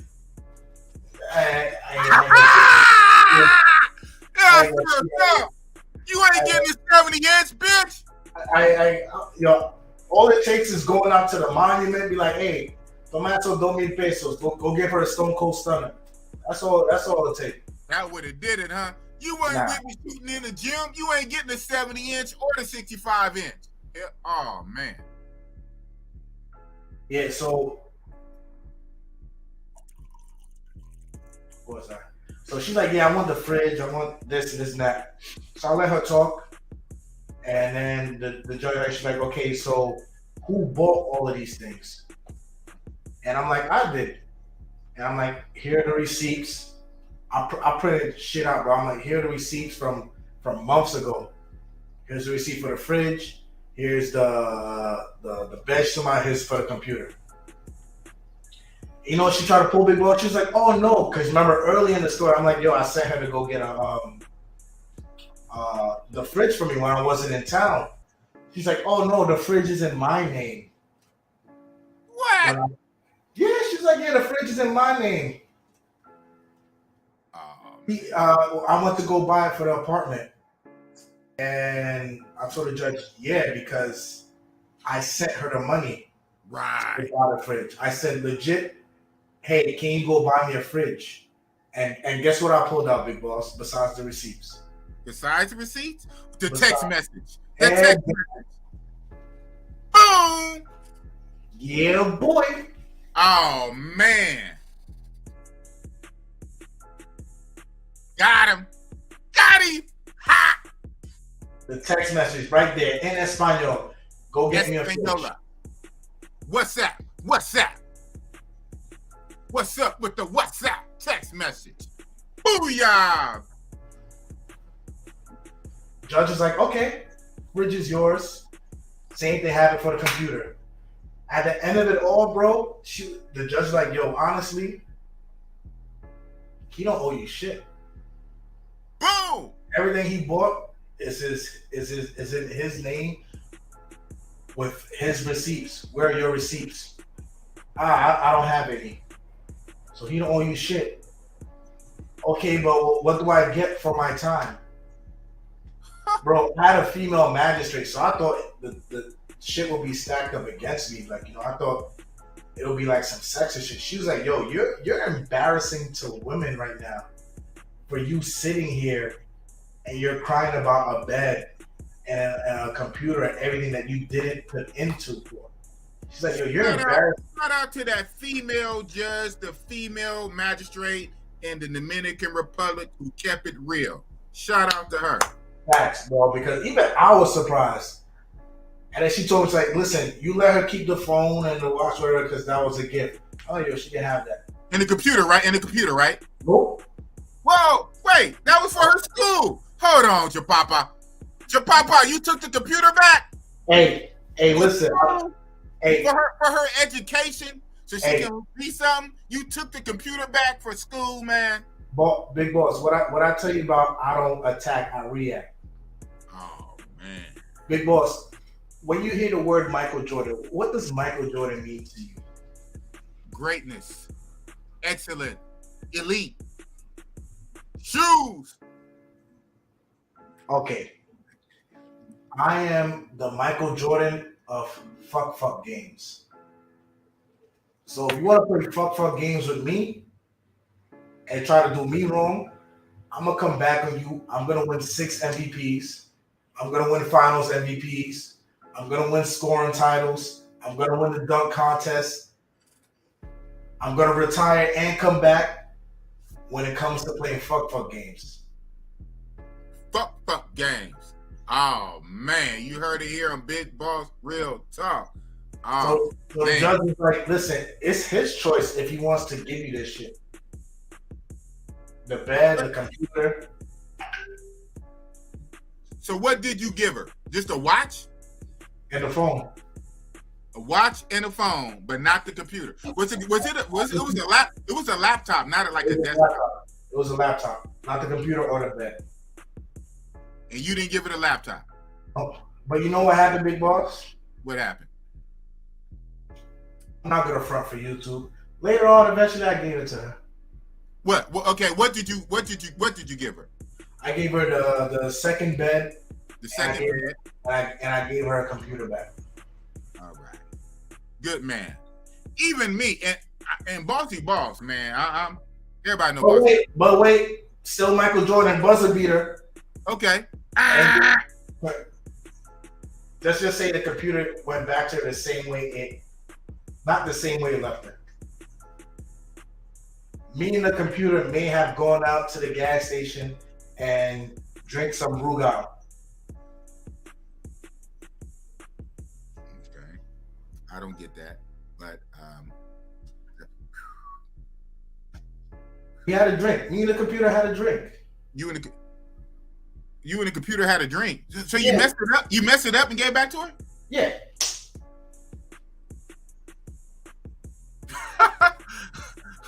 Oh man. Oh, would you put some viruses on it or something and gave it to her or something? Nah, legit Rugal. Oh.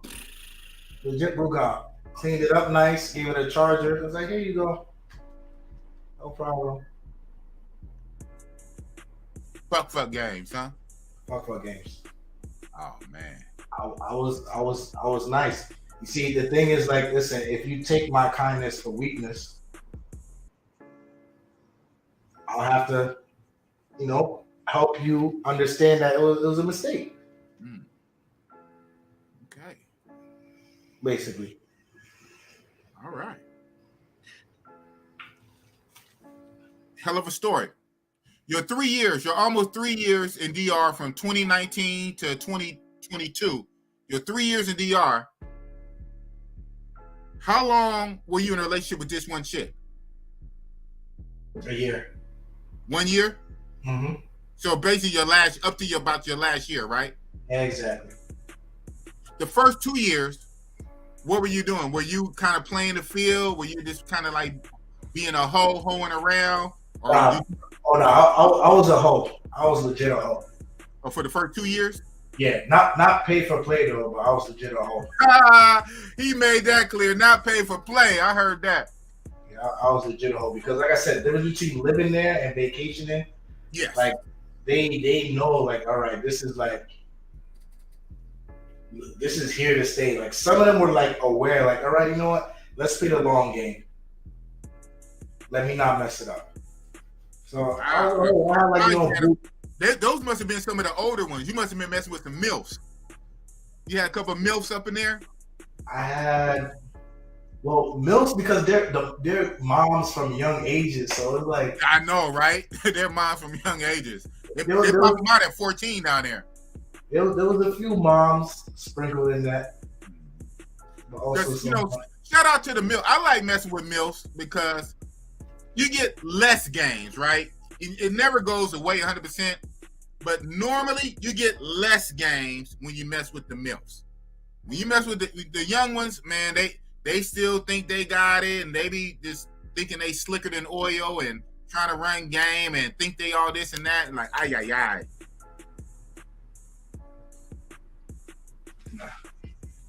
But yeah, first 2 years I was wild. And that's why I was like, I feel like, let me chill. I'm ready to settle. Let me chill because all that revolving door in and out nonsense, can't take nobody serious. That gets to you after a while, fellas. That exchange of energy, it's real. I know some of you like to go on vacation and marathon smash and bust it up. Whatever. That's what bossy boss do. And I'm an old man and I go strong. My first trip will put bossy boss on the map, would make me a legend. You said Michael Jordan? My first trip to DR, 23 on the board in 10 days. At an old man age, at what? 40? I'm in my 50s now. So what, I was like 46, 45, 46. So in my mid-late 40, 23 on the board in 10 days. Different. Multiple times. But I'm talking about 23 different. Multiple times in 10 days in my 40s.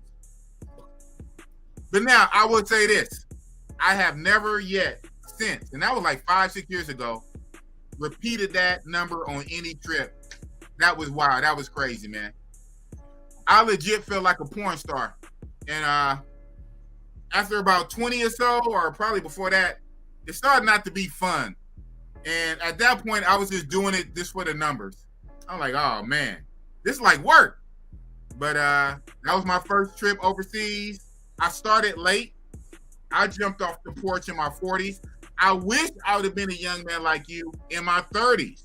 And you said you went to DR in your mid 20s. Right. You're 30 now. Wow. Yeah. So just think if I'd have been traveling like Austin Holloman and you when you first started. Shout out to you youngsters that's getting a hold of the passport game in your 20, 25, 26, 30. I didn't go overseas for my birthday. I was turning 47.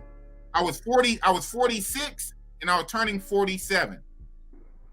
And even at 47, 46, 23, man, 23 on the board. But I haven't repeated that since. That's too much. But I do a good dozen, 10, 8, 9, 10, 11. So shout out to you. But I will say this. I have not expated nowhere yet. My longest trip anywhere has been 3 weeks, and that was Thailand. Oh, and I also did 3 weeks in Brazil. So I haven't expated. And I do know when you expat and when you this vacation, it's two different things. So I got to get it in. I got to get it in, man.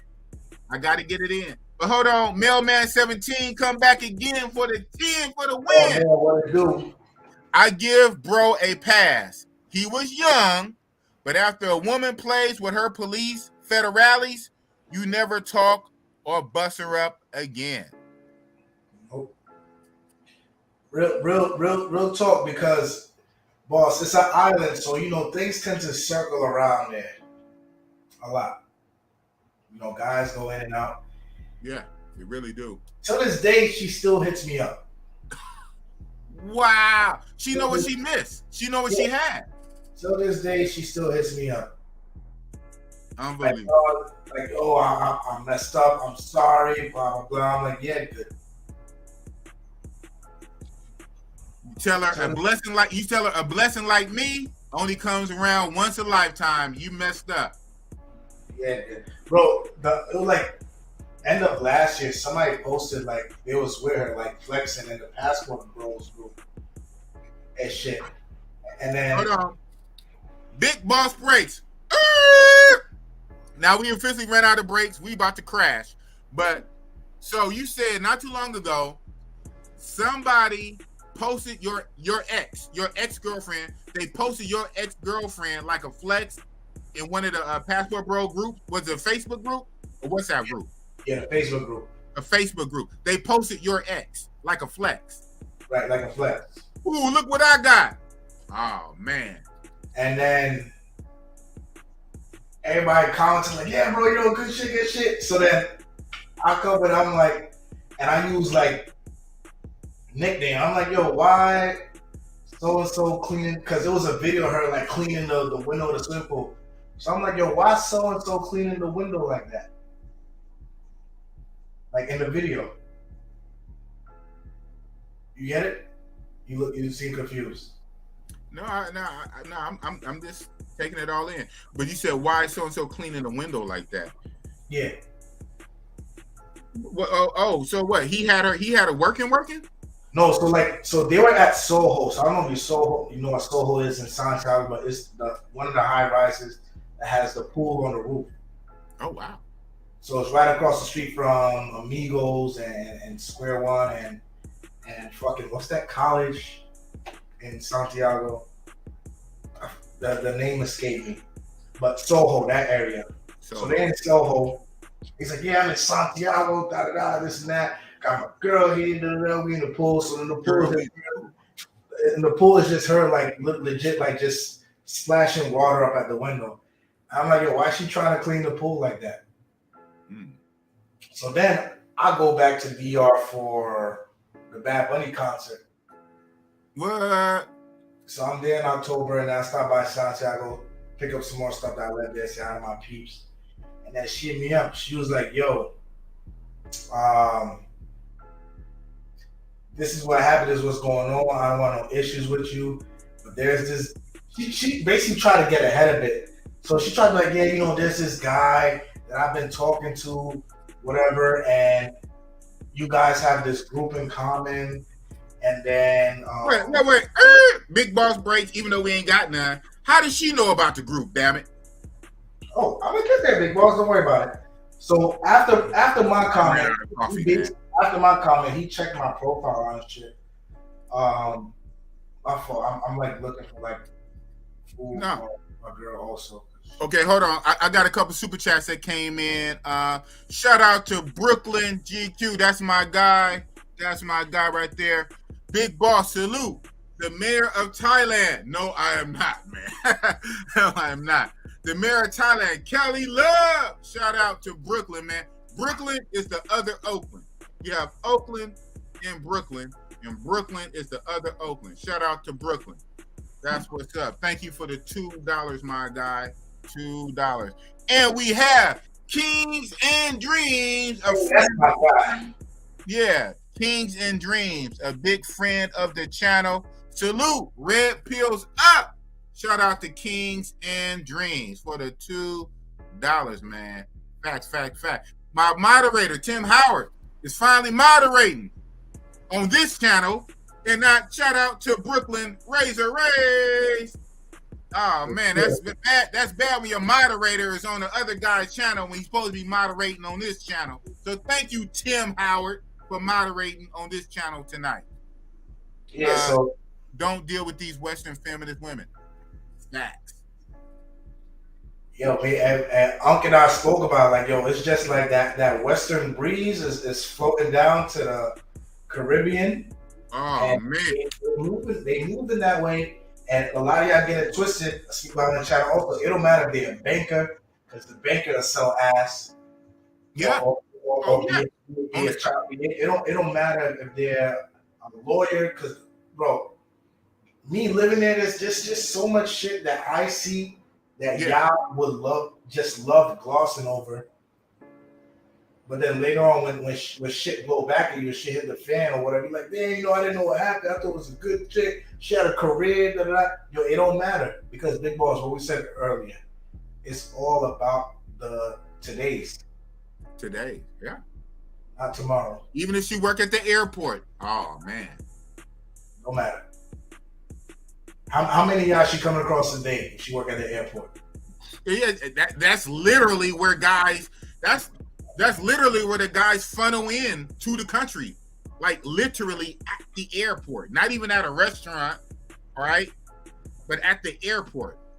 She has first dibs on everybody. How many Chapapa TVs fly in through the airport? JetBlue, New York, Miami. Oh man. But shout out to you. But okay, you kept it real. You said the first 2 years of your DR expatic in your mid-20s, right? You was in your 20s.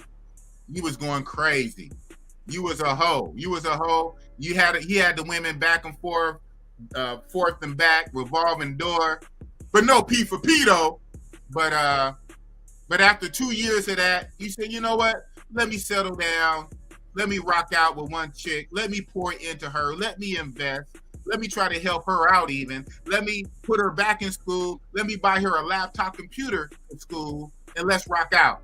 But she was so crazy and so toxic to the point where it just wouldn't work. She came at you one night, and then she called the police on you and all the shit. But good thing you kept the police in your back pocket.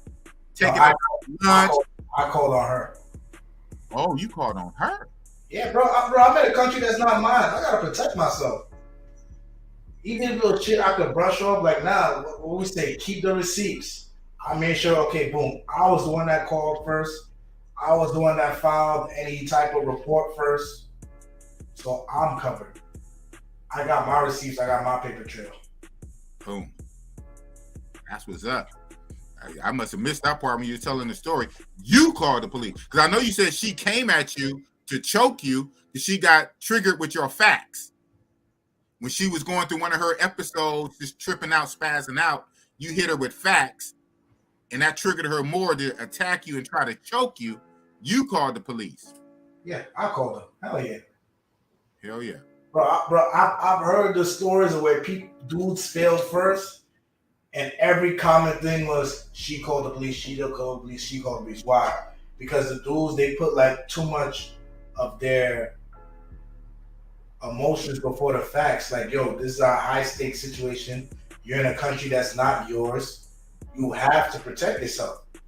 So I don't care if I look like what people gonna say I look like a bitch. You call it woman. Nah, man. Nah. Like, yo, I lived there. That was my home. Right. I mean, you gotta, shout out to Majors. What's his name? Jonathan Majors. Yeah. Jonathan Majors? Mm-hmm. Yeah. He was, his girlfriend pulled that bullshit on him. He was dating a white girl, right? And that white girl pulled that bullshit on him and got him all in a twist, messed up some of his movie deals and endorsements. Come to find out, she was the bad guy. And he had receipts. And when he finally showed it to the police, what did the police do? They went and arrested her. So, guys, got to take care of themselves. Shout out to King and Dreams with the red pill, right? Right, Kings and Dreams. Kings and Dreams is always on that red pill. Guys got to protect themselves, man. He said Chapapa is a real one. Crimson Axios. Red pills. Yeah, man, you got to protect yourself, man. You wouldn't look like no bitch, man. You look like a smart man that was protecting yourself, and you called the police that you had the personal numbers to that you developed a relation with. And I got to keep all my furniture. And you got to keep it. Shout out to that female Dominican magistrate. Because bro, when I tell you I was shocked because of the stories that people have told me that have gone completely left, Big Boss. Left. Like, yo, I did a consult. Like, I feel so bad for this dude. He hit me up for a consultation, like around December, and he was like, "Yo, I'm going through this situation where I watched your channel. I heard what you said to not do this, but I did it." Well, hold on. To not do it, but I did it. But he did it. So what he do, boss? He put an apartment in the chick's name. He's like, yeah, it makes sense because I don't have to. He's like, yo, I don't have to. Well, he put a chick in an apartment. He's like, yeah, this is for us. So when I come down there, I don't have to get an Airbnb. I don't have to get a hotel, whatever. I just stay over there. Bro, the man came down to DR for Christmas time. Christmas is huge in DR. They start celebrating from fucking September. The man came down December. What do you think happened? Oh man, I done ran out of coffee. Oh man, you got me. He came. Okay, let's play this. Dominican Republic. This guy put a chica in an apartment. He said it makes sense to Papa. It makes sense because this way I don't got to get an Airbnb, right? So I'm gonna put her in an apartment all set up. So now when I come down for Christmas, what happened? Knowing what I know, I say he came down for Christmas and it was her Papi Chulo up in there with his feet up, watching his TV, drinking an El Presidente, saying, "What you doing up in here?" That's what I think. Bro, she even say it was a Papi Chulo. Get this. He's like, hey, I'm coming down to the apartment. I'm coming down for Christmas. She's like, hey, you can't come here. Whoa, hold on. Oh, so wait, this is even Big Boss break. Well, ain't no breaks. We just crashed on the side of the road. So she told him before he came. I thought maybe he showed up like ding dong. Not. She told him on the text or a call, don't even bother coming. Okay. All right. It doesn't matter. Was this before he even left the States, but right before he got on the flight, or when he landed and he's at the airport? He landed, bro. Whoa. He landed. It's December. It's Christmas time. That definitely ain't no Christmas spirit. He landed. Chat, do y'all hear this? Do y'all hear this story, chat? Do y'all believe this? Do y'all believe this, chat? The man put the chica He the one. He put her up in the what's in that. He paid for it. He put it there. He said, Chapapa, it makes sense because this way I don't got to get an Airbnb. Chapapa, I don't got to get an Airbnb. It's already gonna be set up. It's all good. But he goes down for Christmas, and when he lands at the airport, he calls her. Okay, babe, I'm here. I'm in country. I'm about to pull up. She said, no, don't bother coming. I got my Papi Chulo here. We good. But wait, no, I can't. Let me get to the reason why. She was like, "Oh, I tell you, I know. It's because she had the Papa Chulo, man. I'm telling you your own story. You know, but I'm gonna tell you what she told him.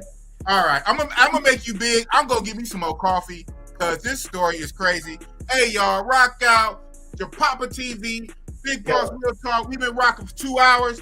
I don't know how long we gonna go. However long we got. I don't know What in the morning what Papa is, and he's still rocking out. He is a real one. Chapapa TV. Cook. I'm rocking out to my cameras and my lights guy. But boss, yo, she was like, "You can't come because my sister is here." And Yeah, right. He's like, "What do you mean?" He's like, "There's 2 bedrooms. Your sister can stay in the other bedroom." Nah, it's gonna be awkward, if you're here and my sister's here because she's staying with me, and I don't want that type of awkwardness. So you're going to have to find somewhere else to stay. The man has to find somewhere. He had to look for someone else to stay outside of an apartment he was paying for during Christmas time. That's not messed up. And he knew it, boss. He was like, "Yo, I should have listened to you. You warned about it before. I just went up my judgment. I love first before that." I'm like, "Yo, and don't get it wrong. Ain't nothing wrong with loving, but you gotta understand where you are, the environment, the situations that's going on. There's nothing wrong with loving anybody." But with the same horror stories over and over and over and over, and the common denominator is the place, the location. What's really going on? So now it's December, Christmas time. Man got to scramble to find an Airbnb because his girl in the apartment that he put her in Spain for was like, "My sister's over. You can't come stay." But don't worry, because somewhere out there is going to be someone watching on Big Boss's channel, or someone who's watched Russell's videos, or Jorge's videos, or Andre's videos, or Kings and Dreams, and shout out to King of Dreams. Y'all still make the same mistake. So at a point, you can't even call it a mistake. Oh man, you can't even call it that.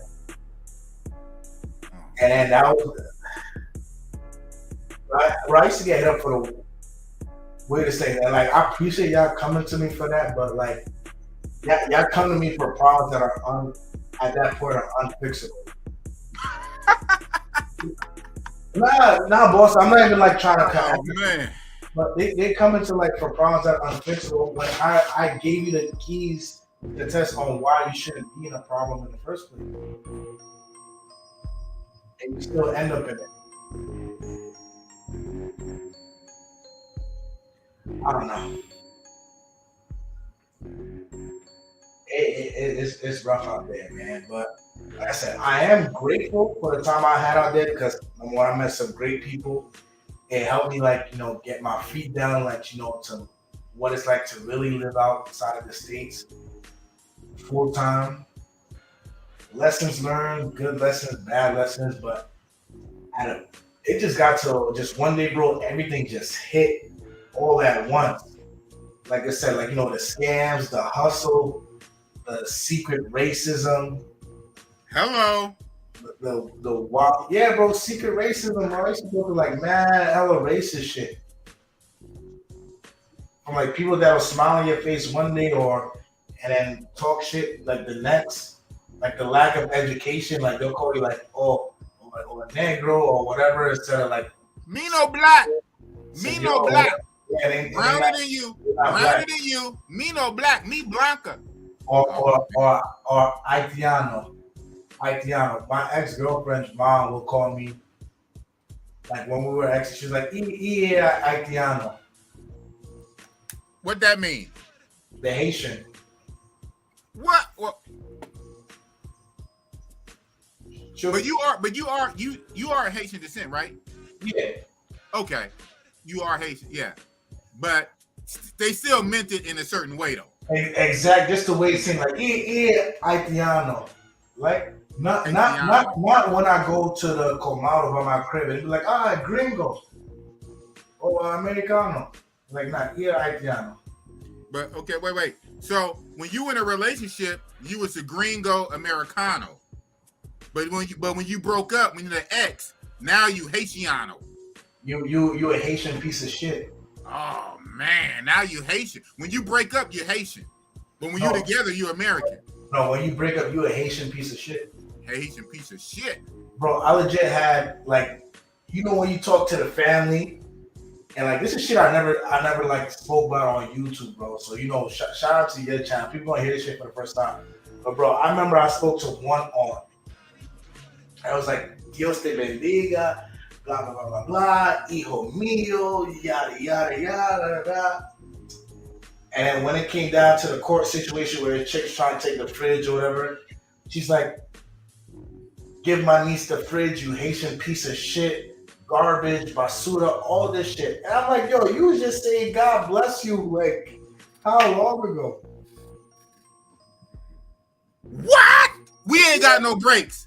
So at this point, we 100 miles. We 100 miles in gassing, no brakes, swerving. Good thing I can drive good. So we swerving through traffic because we ain't got no more brakes, man. We done ran out of brakes fucking with Chapapa TV. Oh man, wait a minute. So this the auntie that was all in your face when it was good when y'all first got together. She was all in your face. You was Americano. You was a gringo. But now when you break up and her niece is trying to get this and that, the auntie saying, just give it to her. Because you got the money, just give it to her, you Haitian piece of shit. Yeah. Wow. Do y'all hear that, chat? Do you hear that? On the Big Boss Real Talk. The Papa TV telling his truth on the Big Boss Real Talk. Oh, man. Haitian and proud of it. Shout out to Haiti. Shout out to Haiti. Shout out to Finger. Hey, have you ever met Finger in person? Nah. What? You lived there for years? You never met Finger? Nah, man. Maybe through passing. Yeah, he's a good brother. You know what? I never met him in person. I've been going. Well, I did see him one time in person, but we became cool through YouTube and Instagram, and I had him on my channel a couple times. Shout out but you aware of Finger though, right? Are you aware of him? Oh wow. Okay. I can't lie to you, say that I am. Okay, that's all good. So Finger, Haitian dude, straight Haitian from Haiti, down there in the DR in Sasua. He owns and operates a restaurant right on the beach, right on the Sasua beach. He owns and operates a restaurant. He has a YouTube channel and a popping Instagram, and he always talking, the Haitian stuff, and he's down for the Haitians. He always gives shout out to Black America. He lived in America briefly for a time, but I believe he was deported, and so now he's pretty much stuck on the island, and he owns and operates a business in Sasua, but he always keeps it real. He talks about the outright racism against Haitians, and he's Haitian. Yeah. And he's very vocal about it, and he catches a lot of heat, and so that's why I respect him a lot. Because and see, he's been attacked. He talked about it on my channel. He's been physically attacked, even like cut like on his neck. He's been attacked, and he still continues to speak out for Haitians, even though he owns and operates a business down there. So shout out to Finger. Finger is a real one. Shout out to Haiti. Yeah, bro. Yo, they did some messed up shit to the owners of the Haitian restaurant Santiago too. Oh, for real? Yeah, they went up there, they arrested everybody that's like, yo, their visas are expired or illegal. I'm like, yo, the man's running a restaurant. Yeah. Literally, he's running, he's operating. He has to have. And on top of that, he's already paying the police department. Wow. It get wild over there, bro. At a certain point, it got heavy, bro. That's when I came to Brazil for the first time, and I just saw like how the people function and like the culture, all that stuff. I was like, yo, I could rock out with this. Right. Brazilians are happy people. I will say this. There is, and you lived there for a year now, there is some racism in Definitely. Rio. And I don't know about Sao Paulo, but in Rio, there's some racism. You know, I don't know if it's as tough and as deep as the racism in Dominican Republic, but there is some racism there. There is. There is definitely. In the south, especially the south of Brazil, especially where they think they're like super Europeans, whatever, there's definitely racism here. Yeah. More Spain was. It's like racism associated with like class. Classism. Yeah, it's closer to classism, but it's a little colorism. It's some colorism too, though. It's definitely colorism in there. It's colorism. Because I tell you, like, when I'm in places where like people who look like me don't go or normally don't go, I get the stares. You get the stare. Even now, you get the stares. That's deep. Stares. Like, me and my boys, we go to a nice restaurant. They're like, let's speak on it. Because you know what? Who said that? I had him on not too long ago. Shout out to my old man brain, the one and only Philly Dom. Yes, sir, Philly Dom. Philly Dom. Shout out to Philly Dom, over 100K. I have Philly Dom on, and Philly Dom kept it real. He said at one spot he was going to watch a soccer game or whatever, and it was an upscale spot, upscale, a lot of white Brazilian. He went there, and he said something. I'm gonna misquote him, but it's something to the point that made him feel away. The workers or something treated him like as soon as he came in there, were like on him, like you have to buy X amount of drinks to be here. He said, I got it, I'm good. So he kind of spoke English. He spoke English real first. He knows Portuguese, but he said it in English first and then said it in the Portuguese. And then he said he watched their reaction. I'm like, wow. He said, yeah, boss, they got at me like that. They played me. Because I was one of the few dark-skinned, black people in there. These were all white Brazilians. And I was the only black American, but they thought I was a brown-skinned Brazilian. So when I walked in, they was on me. Oh, you have to buy to be in here. He said, hold on. He said, hold on. First of all, blah, blah, blah, blah. Then he hit him with Portuguese. And then like, oh, I'm sorry. Yeah, I was with Philly not too long ago. He was telling me another story he had in Rio. It all happens in Rio. Like Sao Paulo happens in Rio. Sao Paulo haven't gone through nothing crazy. Like they just like give you that look, like they double take.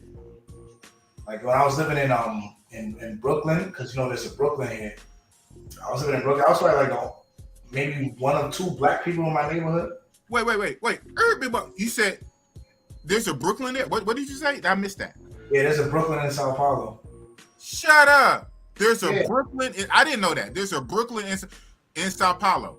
That's what's up. It's spelled with I instead of Y. Wow. You learn something new every day. You hear that, chat? There's actually a Brooklyn in Sao Paulo. That's what's up. Continue. You was with Philly Dom. Yeah, I was with Philly Dom. He was telling me a story where he went to this restaurant in Rio. And it was like these European-looking cats. They were like speaking like Portuguese, and then with the girls they were with at the time, they got mad at the dudes. And then Philly was like, "Yo, what happened?" And it was like, "Yo, they talking shit. They're like, yo, you guys are here," and they're laughing and talking about, "Oh, if you guys will even be able to pay the bill," type shit. Wow. Yeah, man, it get a little crazy down there in Rio. Wow. Because you guys were black. And because you guys are black, these white European or white Brazilians was making little side jokes, those black guys might not be able to pay the bill. Mm-hmm. And that tracks with what Philly said when he went to this kind of upscale Brazilian place, the Brazilian bar, to watch the soccer game. As soon as they saw he was black, they was on him like, you have to buy X amount of beers to even be in here, right? You're like, hold on. First of all, I'm American. I can afford it. I'm not a black Brazilian. I'm American, first of all. Second of all, I got the money. I got you. Then he hit him with Portuguese. Then it went, wow. That ain't good. Wow. It'd be like I got 5 on it. I got you. Wow. That's crazy. That's crazy. But that being said, you said you didn't really come across that so much in Sao Paulo where you at, huh? Yeah, not too much. That's and then I know up north. I say up north because that's where they're here, Rio Grande Norte, right? Kind of like where Austin was. Okay. So when I ask you, well, you in Sao Paulo, yeah. So you not in not in Bahia. Have you been down to Bahia yet? I haven't been up to Bahia yet. I plan on going to Rio Grande Norte in September. Okay. Because I'm actually considering probably even moving up north, like beginning of next year. Okay. So this time I'm actually going to do some research. For you jump up. Okay, so I want to say, so you've been living in Brazil for 1 year, 2 days ago. You just made your 1 year anniversary. How long so all that 1 year has been Sao Paulo, right? Yes, sir. 1 year Sao Paulo. That's what's up. What other cities have you hit so far as visiting, kicking it, scouting? What other Brazilian cities have you hit? We already know Rio, obviously. Rio, Sao Paulo, and where else? That's so, only so Sao Paulo is a state, right? It's a state. Okay. It's a state. So there's other cities within Sao Paulo state. And then within Sao Paulo state is Sao Paulo city. Kind of like you have New York. Yes, New York. You're right. Right. So that's basically how it is. So I've gone through other cities in Sao Paulo. Other cities in Sao Paulo. Oh, that's what's up. And one of them is Brooklyn with an I, right? Right. That's what's up. That's where I live. And then they have this island in Sao Paulo called Ilha Bela where it's like maybe like, depending on the traffic, maybe like a 5-hour ride. And then you got to take a ferry to the island. What? Yeah, it's pretty cool. And what? Okay, and kind of what be on that island, man? I mean, what they looking like on that island? What's going on with that island, man? Shit. Feel bossy. The weather's nice. The beaches are nice. How's the women, man? How's the women? That's what bossy boss want to know. They pull in. They pull it in from all over. From right. Because it's legit an island. It's it's an attraction in Brazil, especially in the state of Sao Paulo.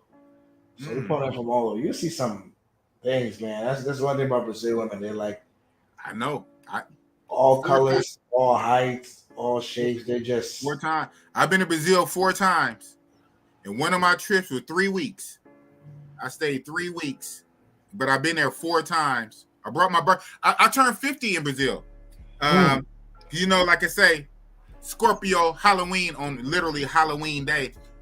Ever since I turned 47, right? 46, 47, I try to go somewhere on my birthday. So I turned 47 Halloween DR.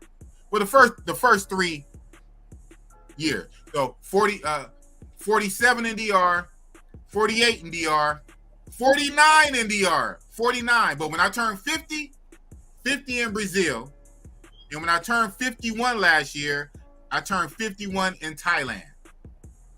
This October, this Halloween, I'm going to turn 52 in Africa. Most likely by Halloween, I should be in South Africa. either Johannesburg or Durban. I'm going to Africa like the week before my birthday. I'm gonna do a few days in Egypt, like 4 days in Egypt. I plan to do a week in Kenya and about 10 days in South Africa. And by the time Halloween, October 31st, I probably should be in Johannesburg. So I'm gonna bring 52 in Africa. So every Halloween, October Halloween, I try to be in a different country.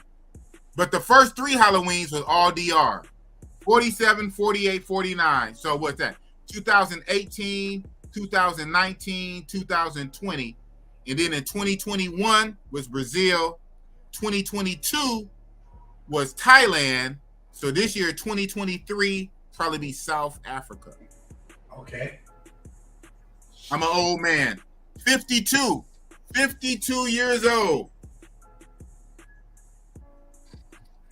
Almost there. Almost there. Well, yeah. You know what I do? I always just assign myself. Once it gets less than 6 months away, in my mind, I just go ahead and gravitate to that next age because I ain't getting younger. It ain't going nowhere. At this point, especially after I pass 50, it is what it is. Mm-hmm. Probably as soon as I hit 52, I'll probably just start saying I'm 53. I'm just, ready to get it over with. It is what it is, man. Like I say, long as you take care of your health, right? Health is wealth. You can be, and you already know, black don't crack. So this is what 50-something look like. And yes, this is what 50-something look like when you take care of yourself. I don't drink like that. I do drink a little bit. I ain't gonna lie. When I'm on vacation, I will drink a little bit. I don't smoke at all. It is what it is. No offense to people that do smoke, but I never smoked my whole life. In over 50 years, I never smoked. Not one. Well, one time when I was 11 years old. I was 11. I smoked a cigarette and I coughed my head off. But you know, everything happened for a reason. That cigarette at 11 made me not smoke ever again. Weed, marijuana, cigarettes, cigars, nothing. My dad at the time, my dad, when I was 11 or 12, probably shouldn't say this, but he's passed now, rest in peace. He gave me some beer. And it was beer. Man, to me, the beer tasted like piss. Now, yeah, I never tasted piss. I don't know what piss tastes like, right? But when I tried that beer at like 11, 12 years old, it tasted like piss. Never made me want to drink ever. But of course, when I got grown, I was drinking on liquor off and on, but I don't drink beer. Shout out to Razor Rays and its Cervezas, but I don't drink beer at all. I really don't drink alcohol like that, but when I go on vacation and go out to the clubs and I'm with the other travel bros, I turn up and have a rum and coke, Long Island iced tea. I have something sexy on the beach, but that's not really my thing. So, but I'm not 30. I'm not 35. I'm not even 40. So because I am up in age, I do have to move differently, right? Right. I can't move like I'm 27. I can't move like I'm 35 when I'm 51, 52 and overweight on top of that, right? So certain things now I have to kind of modify and I put priority on. But I'm still smashing. I'm busting it up. They ain't going nowhere. So even to do that, it's funny. Catch 22. Even to do that, you have to be in good health to do that. You got to have your cardio right? You got to be able to have your blood flow right for everything works. So that's what I'm about. And so since that's what I'm about, I have that also necessitates I have to be about my health. Health Talk with Big Boss. Yes, sir. And many more to you, like Javier said. Thank you. And one of your subscribers, however you say his name, I be butchering names. I learned that smoking lesson at the age of 5. Oh man, even before me. Ha ha ha. Haitian kids are not easy. It did serve me never to smoke again. Oh man. Well, I learned it at age 11. You said you learned it at age 5. Oh man. Yeah. Javier, it's a privilege I've lived that long. Many more. Thank you. Yeah, I have buddies born my same year, 1971. Shout out to 1971. Same year as Tupac. So me and Tupac would be the same age. He was born in 1971. A lot of your favorite rappers were born in 71, 72, 73. 70 babies. But I have buddies that was born in my same year, and they not here no more. So I'm like, oh man, I got to represent for them. I'll probably be joining them before too long, but hey, I'm trying to put it off as long as possible. I am a big guy. Technically, I'm overweight, somewhat heart issues, so I have to try to do things, for my health. That's another reason why I'm really about to fire up my health. I keep saying it. My moderator stays on me. He said, man, you're never going to start that health channel. Part of me starting a health channel is for myself. Once I start putting that health content out there, and researching to make the videos and put them out there, is going to kind of like fingers point back at me. So health is wealth, man. And we have travelers that go overseas, unfortunately, male travelers, they end up dying while they're on vacation, never make it back home. Mm-hmm. Taking them blue pills and alcohol. Yeah, and I ain't no hypocrite. I keep it real. I keep a gang of them blue pills, yellow pills, and even black pills, and honey, and jelly, Kamagra jelly, royal honey, all the enhancements, and all of that technically is not even good for the heart. And I said it before, I already have a heart condition somewhat, and I be using the substances. So I said, oh man, I'm playing Russian roulette. The things guys do. But yeah, shout out to Big Mike. I hope so. Shout out to Big Bass. Big Bass finally sent me the final version of my intro music for my health channel. I have it. I thought about airing it tonight, but I won't. But my content is coming real soon. I've been saying it for a long time. And like earlier, that guy, Zero to Hero, he got at both of us, right? He said, I'm going to need both of you guys to put out content. Oh, man. Hey, so you said one of the reasons why you wasn't putting out content right like that because you was getting caught up in the vibes, man. What vibes you been getting caught up in? Yo, man, just like Brazil to me was one of those places where like I could really even with the YouTube, I really had to focus on what was going on and what I was doing and who I was with.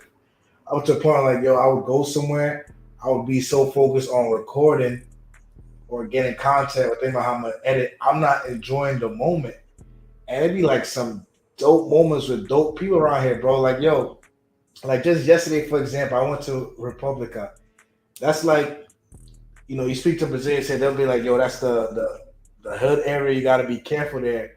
But I go there, bro. I go to the barber, I get a shape up. Then I go get my 2 for 15 Hey Ice Caprinas. And then it's just music and vibes. And that's hood price like a mother. You said 2 for 15? Yeah, and music and vibes. And then there's food and women. It's just chilling, bro. And just stuff like that. It's just like, yo. You could be filming that, man. You could be filming that. No, but you know what I do? I put up shorts. Okay. I put up shorts, so that way it's like, yo, going out to y'all immediately. I don't have to worry about recording, 8 minutes, 10 minutes, editing. Yeah. I put up shorts, and then that's how I get it. That's how I get it to y'all. Unless it's something like really, really serious where I'll sit down, edit it, or I'll do a live stream and talk about it. For I'm going to Europe next month. So it might be a little bit of both where I'm doing a shit ton of shorts, or maybe I'll just vlog something or go live or whatever it is. But for me, bro, I know as a content creator, I have a responsibility, but with the way life is, bro, that shit just so on promise. So every time I be like this, ready to record, be like, yo, just let me just enjoy what's going on right now. And let me just be aware, be focused, like with what's going on right now. And then if it ends up, if I get something that I can put on YouTube, I get it. But if not, I don't stress about it. I hear you, man. I hear you. You know, I say this. If it makes money, don't make sense, right? Like, obviously, you can afford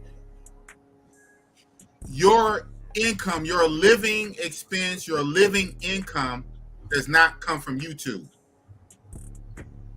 YouTube money is extra at this point. Yeah. It's a hobby. It's a hobby. And I will say this. Hobby, effort, and income, your job effort, two different things. But that's just reality. That's just facts for most people, 99% of people. Maybe not 100%. Okay, Chapapa. Let you come back. So yeah, absolutely. I'm the same way, man. If it don't make dollars, it don't make sense. People see, or I think they see, the effort I put into my production, all my little shits I've been doing for 2 years now. I'm going to drop you down. I can still see you in the back. When I see you can back up, I'll bring you back up. Again, on my production, I like my things to look a certain way. But yeah, where I do my thumbnails, where I structure stuff, have music in the background, have my lighting, have everything. The way I do my little ones and twos, you know, I take this shit kind of serious. I know when I first jumped into the YouTube streets, shout out to Richie Rich Roll the Tape. He gave me a warning. He said it's very hard, it's competitive. You got to really grind for a while before you make any kind of buzz. I get that. But it is what it is, man. It is what it is. So I'm like, if it don't make dollars, don't make sense. Don't get a lot of views. It is what it is. I'm still going to do what I'm going to do. I'm going to do my ones and twos. Like lately, I've been doing my Saturday Night Lives. Ain't been doing too many. Ain't been doing no video. I don't think I put a video on here since shit. When what's that? The Baby. When I saw The Baby live on stage up in 808. Shout out to 808. But it is what it is, man. People know my channel. People know Big Boss. I'm in the YouTube streets. I done had too many big YouTubers from Ace Live, Check and Effect, IMR, Zoom to Thailand, Dennis Sperlin, and everybody on the channel. People know the channel. So it is what it is, right? So until I get them numbers up, till I get them views, until this shit becomes my main job, y'all gonna get what y'all gonna get. Oh, man. But then what they say, what comes first, the chicken or the egg, right? You grind, you put in the work, and then you get the numbers up. Hey, I've been doing this almost 2 years, so it's going to be what it's going to be. Man, we got Big Bass Life in the building. Salute. Salute. Teamwork, make the dream work. Hard work pays. I got you. Shout out to Big Bass Life, the homie. Day one, pretty much day one. Me and Big Bass Life, we became friends and connected through Richie Mac, Zoom to Thailand. From Richie Mac, Zoom to Thailand, I met Big Bass Life, and he made some drops for the boss, like this one right here. You guys all heard. Here we go. Big Bass Life in the building. Who do the iron in the fire? That's the boss. Who the man in Oakland? That's the boss. Lame talk, oh man, not the boss. Biggity wiggity Bossellini with the sauce. Travel bros catching flight, not for love. Bossellini up in here to bust it up. Bub. Talking dirty, you don't like it, hit the tub. TLC, keep it pop. I'm a thug. Real talk over here. We don't feel y'all. No. Real soft, pillow whisper. That's that squeal talk. Woo. I don't feel y'all, dog, like you real lost. Too much imitation talking, get you peeled off. Yeah, big boss of Leany. He shrimp linguine. You never see me disappear like Houdini. Don't call me for no favors, less it's real talk. Straight up out of Oakland, that's that big boss who do the hiring and the fun. That's the boss. Who the man in Oakland? That's the boss. Lame talk, oh man. Oh, Not man. the boss. Biggity wiggity, boss of Leany. Wiggity with the sauce. Shout out to Big Bass Life, man. He made a lot of my drops, and man, Big Bass was just telling him the health talk song you made was dope. Don't quite have it queued up, but probably next week. I don't know, whatever. But when I started, but shout out to Big Bass Life, and man, you did another drop for Dennis Sperling. I just saw it today. I don't know when you put it out. I just saw it today. You did another drop for Dennis Sperling. So that's what's up. Shout out to Big Bass Life. Yes, Big Boss, it's the real life plug. Like Richie Mack Zoom to Thailand said. Zoom to Thailand gave me that nickname because in the early days, I was plugging Richie Mack Zoom with a lot of the big YouTubers. So then Richie Mack Zoom just called me the plug. And from then I kept plugging people. So I plugged Big Bass with Dennis Sperling and looked like, hey, they taking off. So that's what it is. Shout out to Big Bass. He is back in the building. Boop. What the hell? There we go. Yes, sir. Got you. Oh, man. Got you back. Yeah, man. It was late night over here. Yeah, so what time is it at this point? What time is it where you at? It's like 1 in the morning? It's 1:56 a.m. It's almost 2 in the morning, man. Man. And you spent your Saturday night rocking out with Big Boss Real Talk, man. I'm not gonna hold you much longer. I can land the plane real soon. Any last words you want to get off, man? Anything that maybe I didn't touch on, or you want to get off your chest? You want to tell the people or whatnot, or clear the air? Anything?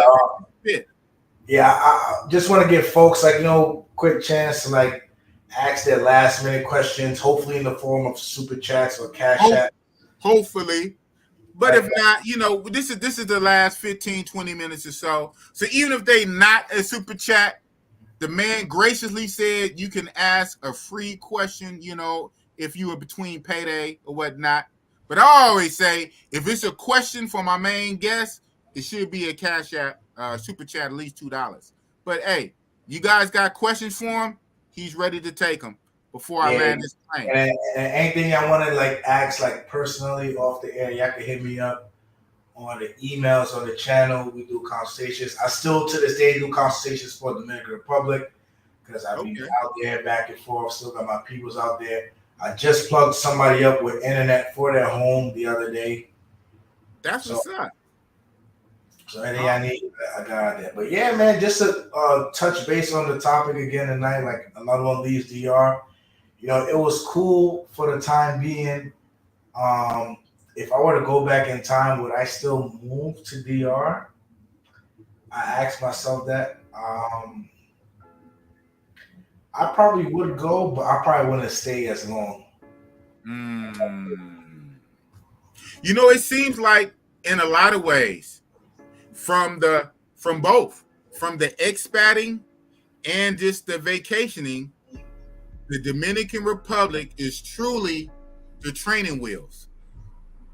It's the kindergarten. It's the first grade. It's the stepping stone, the DR.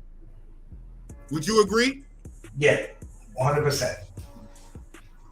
Because I know it was for me. Well, far as I'm not expating, but far as the traveling that I do, the DR, Dominican Republic, was my training wheels. I did the DR 5 times. The most I did any country so far. Because I did, again, to run it off, I did DR, Dominican Republic 5 times. I've done Brazil 4 times.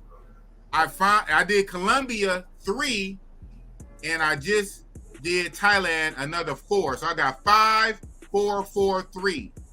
And I'm about to do Africa. And when I do Africa, in October, I plan to do Egypt, Kenya, and South Africa.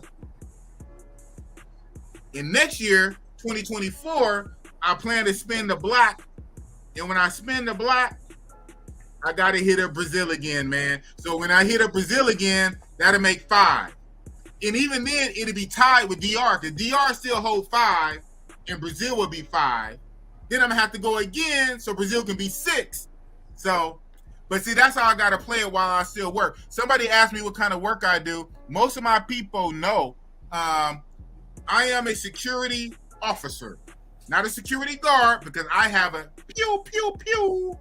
So I'm a security guard with a gun, with a weapon. I'm a security guard with a gun. I do armed security, and I do 2 security guard jobs. The reason why I do 2 jobs, my jobs don't pay a lot. They pay okay, but unfortunately here in the Bay Area, California, Bay Area, it's very expensive to live in the Bay now. You need like 2 or 3 jobs. A lot of people, I'm going to talk about this on my channel soon. I'm going to make a pivot.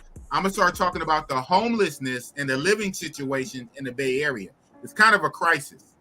It's kind of a crisis in the Bay Area here. In California, period. Even in LA, Southern Cali. So I work 2 security guard jobs. And the reason I work my second job, to be honest, that's my travel money. Yes, 1 job pays all my bills.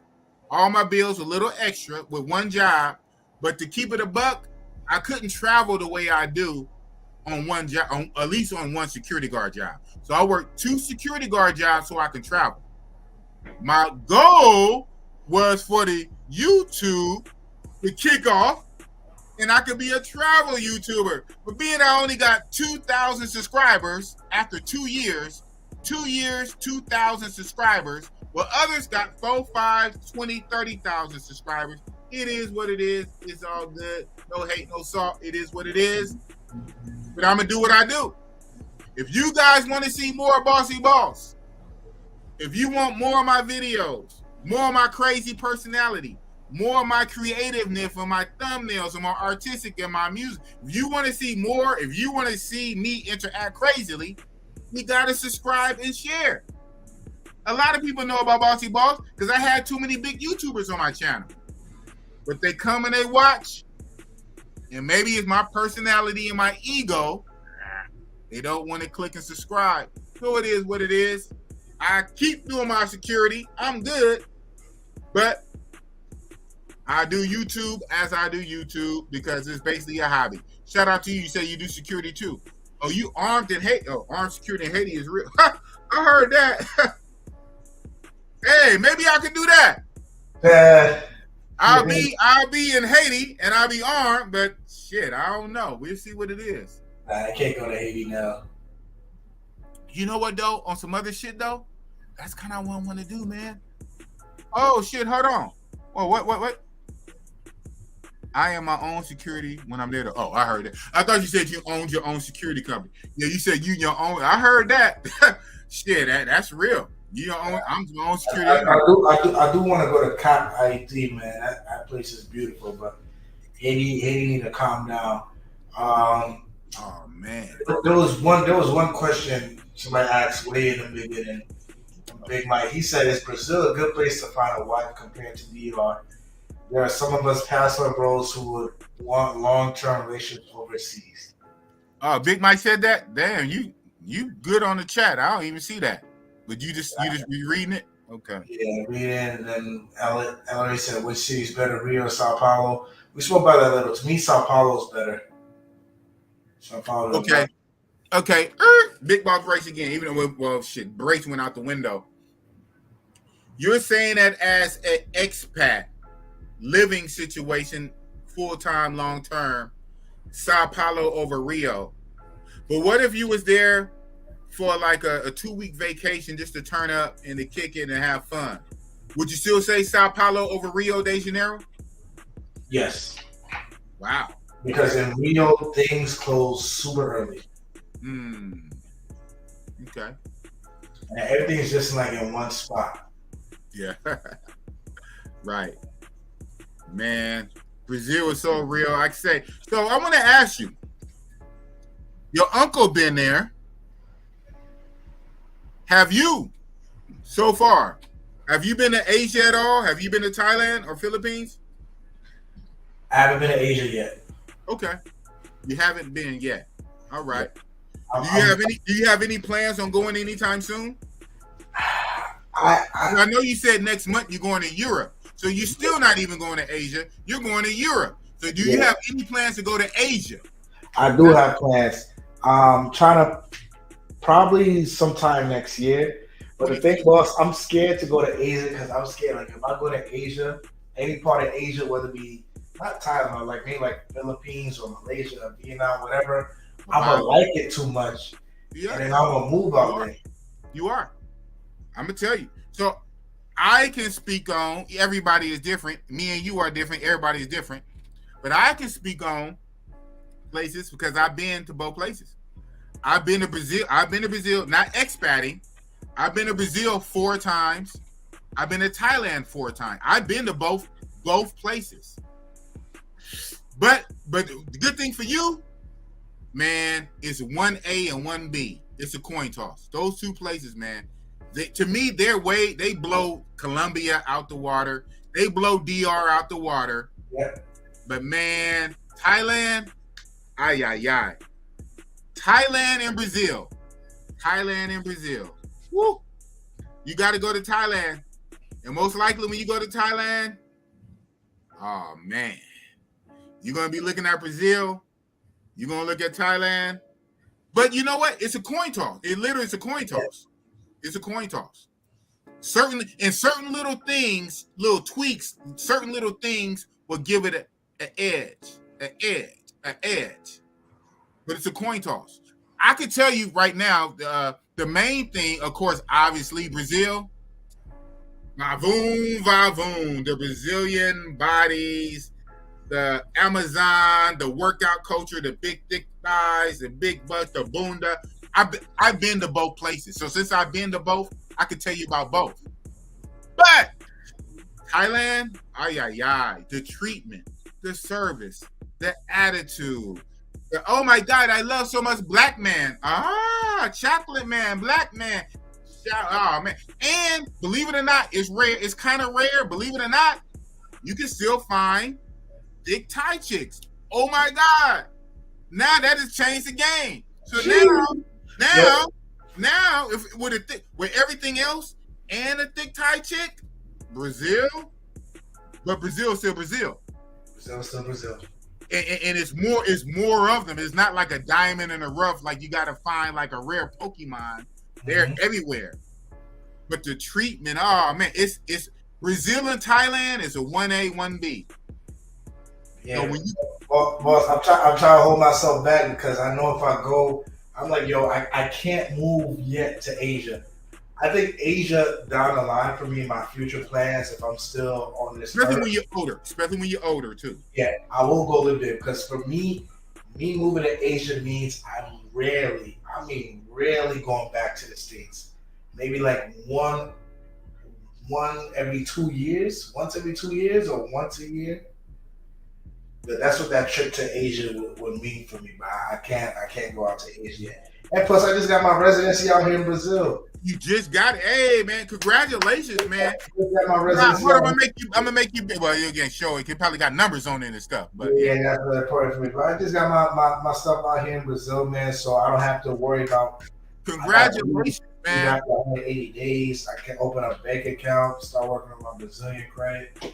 So I'm gonna take advantage of that.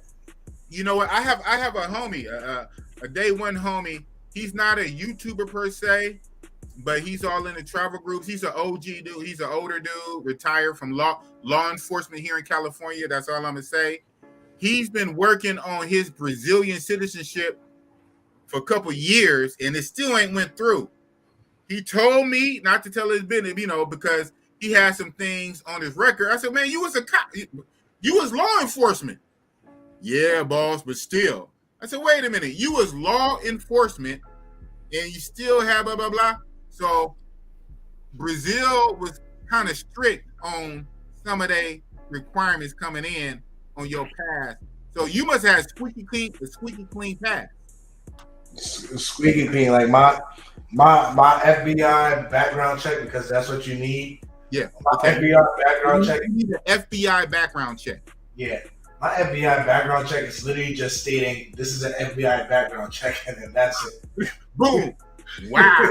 You was a good boy. You was a good kid. You was a nerd. You was a nerd in school. Yeah, I ain't get it. I get into shit. I used to get into shit, but I never got called get into shit. That's what's up. I never did nothing like stupid. Like I wasn't trying to like. That's good though. That's good, man. That's good. Everybody don't have to be stupid, crazy stuff. All them damn risks when we was kids. You know. You had I'm just curious. Getting in your little business. Did you grow up with mom and dad? You had both in the house, whatnot? Nah. Just mom? Yeah. Same here. That's what's up. But hey, she did a good job. You skated all through high school without getting arrested, going to jail, getting anything on your record, juvenile record, adult record. At 19, you were clubbing. When did you go to the Army? 19 to 20? Crazy part is, it wasn't even like really. I can't really give all that credit to my mom because it was my friends too. Hold on, man. I know we ain't got no breaks, but hold on, man. Did I hear you right? You said you can't give all that credit to your mama? I can't, because my mom was trying to raise me up one way that I didn't turn out. She wanted like super church, super religious, Christian, all that stuff. No mama's gonna want that though. Okay. Nah, but like her mindset was like cult-like behavior, and I was like, nah, I can't. Jehovah's Witness? Nah, not Jehovah's, just super Christian. Okay. Super Christian. So super Christian. I could rock that. I had a good circle, an amazing circle growing up. Like dudes older than me that like give me guidance, all that stuff. So, but okay, all right. But from what my mind frame. If your mom was on that type of time, right? Shout out to your mama, man. I'm gonna give shout out to your mama, whoever she is. Shout out to her. If she wanted you super Christian and all of that holy moly, that's still translating to you coming a good upbringing as a young man. I mean, that's right. What am I missing here? It's something that the Haitians in the chat would understand. Okay. When you grow up in a Haitian religious household, there's certain things that aren't taught to you that should be taught to you from a parent perspective that isn't, because it takes the back seat and religion, church, all that stuff takes the front seat. If that makes any sense, it's a the only thing I can think is, growing up in America. I don't want to say ghetto if you're going to ghetto, but in the hoods of America, there is a certain, I won't say savageness, but savviness that you need. And maybe you seeing moms was having you be too nice and too timid and not able to defend yourself. I don't know. I'm just reaching.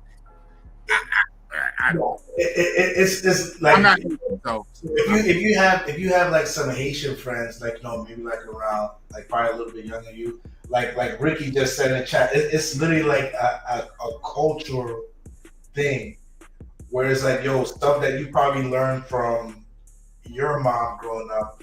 My mom be like, that's not important. Go to church. Type shit. Okay. All right.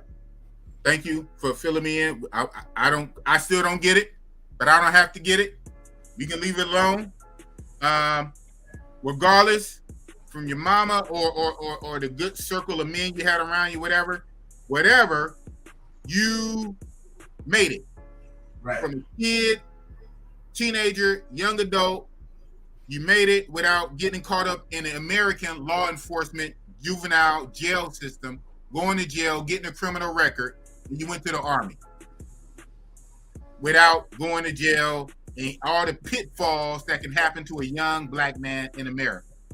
So you don't want to give your mama the credit because she was very Haitian, cult-like Christian on you. Whatever, you made it.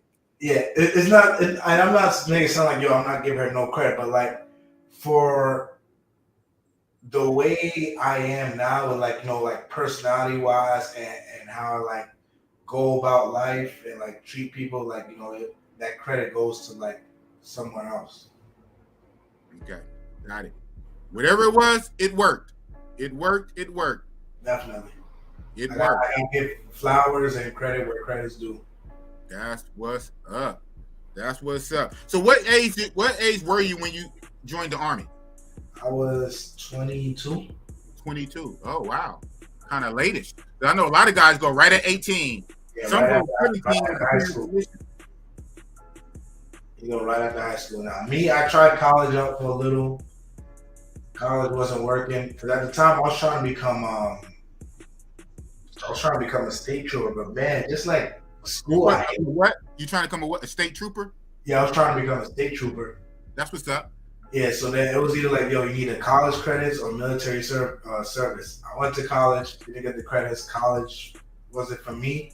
So I was like, fuck it, I'm just go to the military. And then shit happened. And I am where I am today. How long did you serve in the military? Up until a year and a half before I got injured. Oh, man, not that long, huh? Yeah. So I originally had a 3-year contract. I only fulfilled a year and a half. Then I got injured, and then I got severance paid for it. That's what's up. Yeah, I see the photos you have on your WhatsApp. Mm-hmm. You're laid down with a long rifle, sniper rifle. It's a machine gun. Oh yeah, it is. You're right.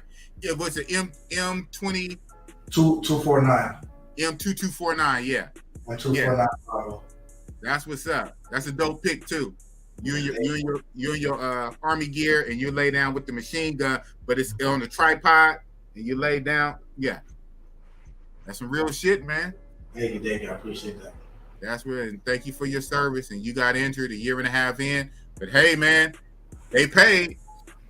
They paid. By the grace of God. Thank you for your support. It's all good. It's all good, and allowed you to do what you do, man. Like I said, you're the original Austin Holloman. You jumped off the porch and you expated in DR in your mid-20s. How old is Austin? He just turned 20. He just turned 24 back in May.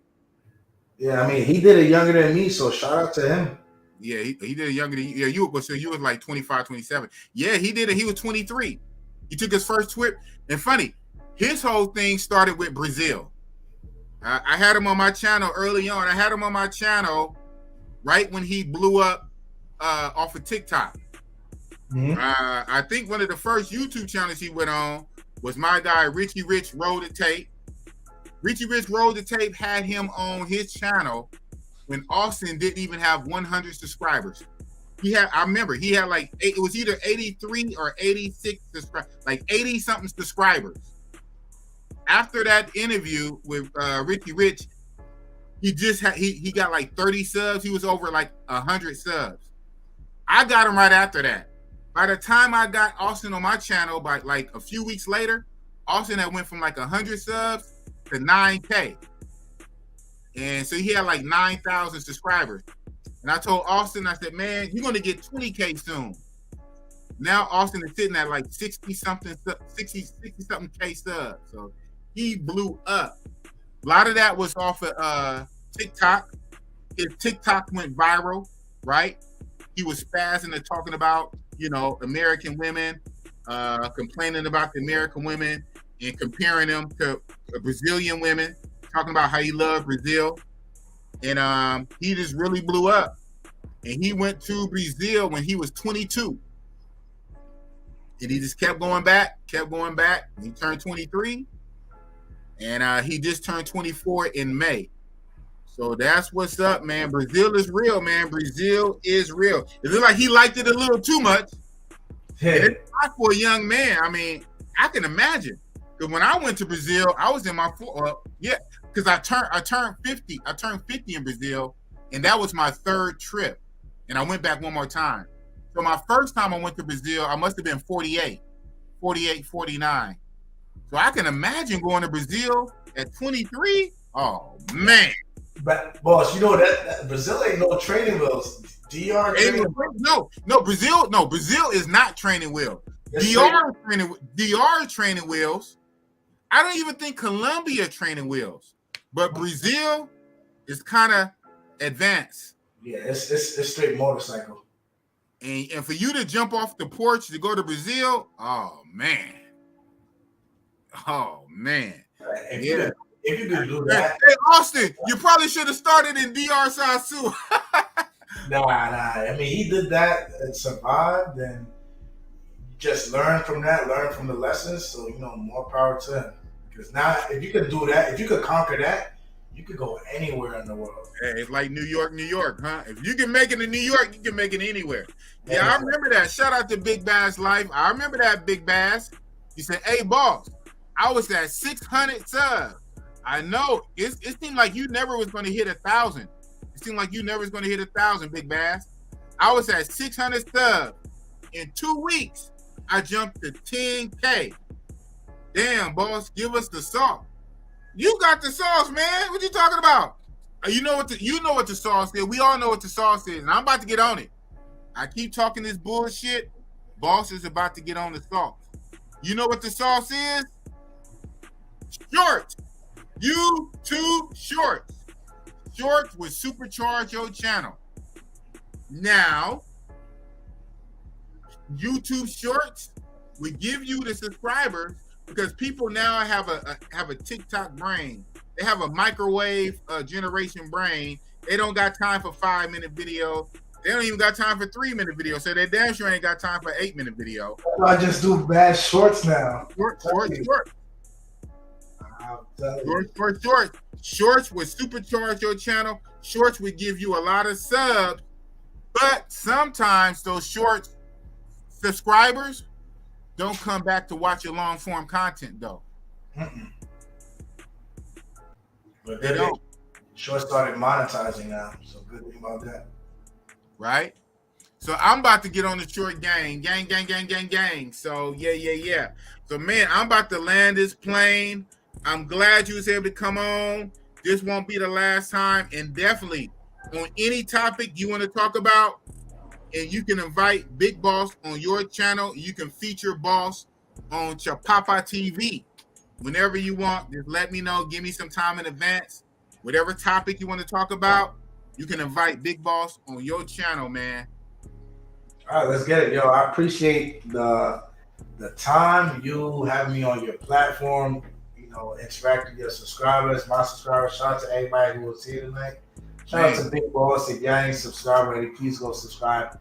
Like the video on your way up. But definitely, next time I got an interesting live stream, I'm gonna get you on there. I know we got how many hours apart are we? Like 4? Yeah, we're 4 hours apart. So when I started this stream at 7 p.m., I believe it was 11 for you. Okay. 11 p.m. Yeah. We've been rocking for 3 hours. So right now it's like 10:23. So what? It's like 2:23 for you, or 1:23 for you? 2:23. 2:23. Yeah, we're 4 hours. We're 4 hours apart. I bet. So yeah, when the time comes, we're gonna figure something out. We're gonna collab correctly. Yes. Oh, yeah, there was one comment I wanted to mention when you was talking about like the subscribers and the comments and all that stuff. Well, you know what it is? Most of the time that I started off on, but that just said stop. A lot of the YouTubers, what gives them that number and whatever, it's ass. Literally ass. Like just women. Please subscribe. Please. Boss ain't really into begging like that, man. So I don't know. Maybe I got too much pride. Nah, yeah. That can't be me. Like the booty, how Dre would call. Shout out to Dre. The booty bake videos. Like, cause I'll go on my YouTube and like the videos with most of my views have to do with women. And I'm like, nah, I'm not putting my energy into that shit. I'm like, y'all get what y'all get. If a woman come up on the channel one night, yeah, I love you for that, whatever. If she appear in shorts, I get lucky, whatever. I'm not forcing it. Right. Just what? It's a big thing. It is what it is, man. It's a big thing when most of us are still trying to grow it. That's our idea. That's why we jumped on YouTube in the YouTube streets to grow it, eventually.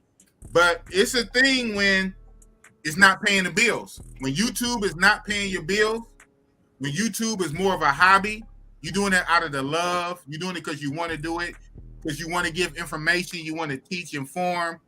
You just want to have an outlet for your creativity or your hobby. That's one thing. If you're doing YouTube to pay the bills, that's a whole nother thing. Yep. I don't mind YouTube paying the bills. I would like in the future to get to a point where YouTube do pay my bills. But it's like, what comes first, the chicken or the egg, right? The horse, but the carriage. Until that happens, it is what it is, because I do work in real life. Unlike some people that you earn, thank you for your service. You earned it. You have your Army, military pay, disability pay. Some people are older and they retire and they have their pension. Some young guys just hit it big. They got their money off crypto and investments. They're living off investments, or they were young and smart and they got properties. They got rental properties that keep them afloat. Bossy Boss is a security guard at the end of the day, but I'm a security guard with a gun. Don't get it twisted. I'm a security guard. I work 2 security guard jobs. 2, one in the day, one at night. I only do this stream on Saturdays. I work 6 nights a week. I literally work 6 nights. I'm only off on Saturday. I'm only off Saturday. I work 6 nights. I'll be at work tomorrow. 6 nights. I work in the day. I squeeze the YouTube when I can. I've been doing it for almost 2 years, and I only got 2K. So it is what it is. Once my shit kick off, then I do more. So it is what it is. I'm not mad. I'm not hating. It is what it is. I say I'm going to let the universe figure it out. If it's meant for Bossy Boss to get the big numbers, to get 20, 30, 40, 50K, 100K, to go full-time YouTube, you guys get a lot more Big Boss content, you would get it. If I keep getting this Mickey Mouse shit, it is what it is. But that being said, just in case I fell asleep, did Chapapa talk about the visa yet? Well, he spoke on it. Yeah, I spoke on it. The process, hit me up on the email. We'll do a consultations. If you qualify, I'll talk to you about which visas you qualify for and then put you in the right direction. But yeah, make sure you got your consultations with your YouTubers, Big Boss, Tailor-Made Dreams, Andre Love Crossing Borders, Kings of Dreams, anybody who you know is where you want to get, just do your consultations. Save yourself the headache. Don't do the consultations after you fuck up. Try to do it before you know that's what niggas do. Niggas gonna try to jump off the porch and save some money. They want to do it for themselves, and after they mess up, they hit the consultation. The consultation is for the cleanup. The consultation is not for the research for them to go to move correctly. The consultation is, I fucked up. What can I do now? Nah, ain't no cleanup over here. Don't email me from a foreign jail. None of that stuff. But like I said, the visas you guys want, the Brazilian visa, if you qualify, hit me up. Let's do a consultation. It ain't gonna hurt you. It's great information, but y'all already know where to find me. You already know. We said it already, but we've been rocking out. Good energy. We talked about energy. This is the first time I had you on the show. I don't know why. You should have been on this. You should have been on. I've been rocking for 2 years. You should have been on my show before now. Hey, the time is perfect now. Ain't no better time. I have to say who put us in contact together. He gave a super chat earlier. I said his name a couple of times. Kings and Dreams. Kings and Dreams made this happen. Now, true, I could have got your information from your uncle because he's been on my channel a bunch of times. But I didn't get your info through Tailor-Made Dreams. I got your info through Kings and Dreams. A shout out to Kings and Dreams for connecting us. Yes, that being said, for like the 3rd or 4th time, and this for real this time, last words. I'm gonna make you big. Last words, I'm gonna drop you off. Cook. Boss, I appreciate you. Thank you for everything you've done. The channel is gonna get there. It's going to get there. You're gonna be at the point where you put the gun away and then you're just gonna be busy with YouTube. I don't know if you're gonna be in Asia or in Africa and Brazil, but I see that coming for you because like I said earlier, bro, just good energy, resonates, connects. You got that vibe about you. You a Scorpio, so you already know we like this, man. So Scorpio. boss, I appreciate you, Kings of Dreams. Thanks for the connect. Anytime you need Chapapa on the channel, whether it be like Brazil related, DR related, South America related, you got my number. You know where to find me. Hopefully to catch you out here soon, though. And that's real talk. What else can we say? Chapapa, thank you again. And we're going to talk behind the scenes, collab on some other stuff, to have you on my channel again. Of course, to be on your channel. We're going to collab behind the scenes. But thank you for your time. I know it's pushing 2 o'clock in the morning in Brazil. Saturday night, Sunday morning. So thank you, sir. Anytime, bro. Oh, man. Chapapa TV. Yes, sir. Chapapa. The one and only, the nephew to General Taylor Made. That's what's up. Oh, man. Then it was just Bossy Boss in the building. Rocked out for over 3 hours. The timer looked like 3:17. So that's what's up. Thank you guys for pulling up. I know Chapapa linked this to his channel. So thank you guys who's watching over there on Chapapa. Big Boss and Chapapa TV. We are going to connect. You're going to see more of us together. I should have been hooked up with the brother. I don't know what the boss was thinking. He was doing his thing. I'm doing my thing. But now we about to do it together. That's what it is. And thank you for those kind words. Chapapa TV said, Bossy Boss is going to blow up one day, someday. If I do, I do. I don't, I don't. I tell you, if I don't, after a while, this is going to be what it's going to be. I done gave it my best foot forward. You see the energy and effort that I put into doing this. All the visuals, the thumbnails, the music, everything I do. So you like it, you do. You don't, you don't. You have other people that do what they do. If that's how y'all rock out, fine. Because I can do other stuff with my time. It is what it is. If you want to see more craziness of Big Boss, my personality, you want to see me in other countries interacting and doing it, whatever, you got to subscribe. You got to tell your people to subscribe. You got to share. It is what it is. What's going to be what it's going to be. Oh, man. Thank you guys for coming out with Big Boss Real Talk. And that's what it is. Next week, I might take a week off. I don't know. And if I do, I think I'm going to set something up and I might put it up for a premiere. Yeah, something I want to kind of get into next week or whatnot, but we'll see. We'll see. But as always, follow along on my community post, my community tab. I highlight, I telegraph what's going to go on my community tab. So it is what it is. No excuse to not going up. Know what's going on with Bossy Boss. And you can take your ass over to my community tab. And if you don't, you don't. Then you don't know what's up. What it is, what it is. Thank you, sir. That's a good way to end it. I got at least one new subscriber. Oh, man. Big Boss Real Talk. Thank you to Chapapa TV. And I'm out. And the way I pretty much go out is the same kind of way every week. Thank you, guys. Bossy Boss in the building. Oh, man. Oh, man. Oh, man. Oh, man. Oh, man.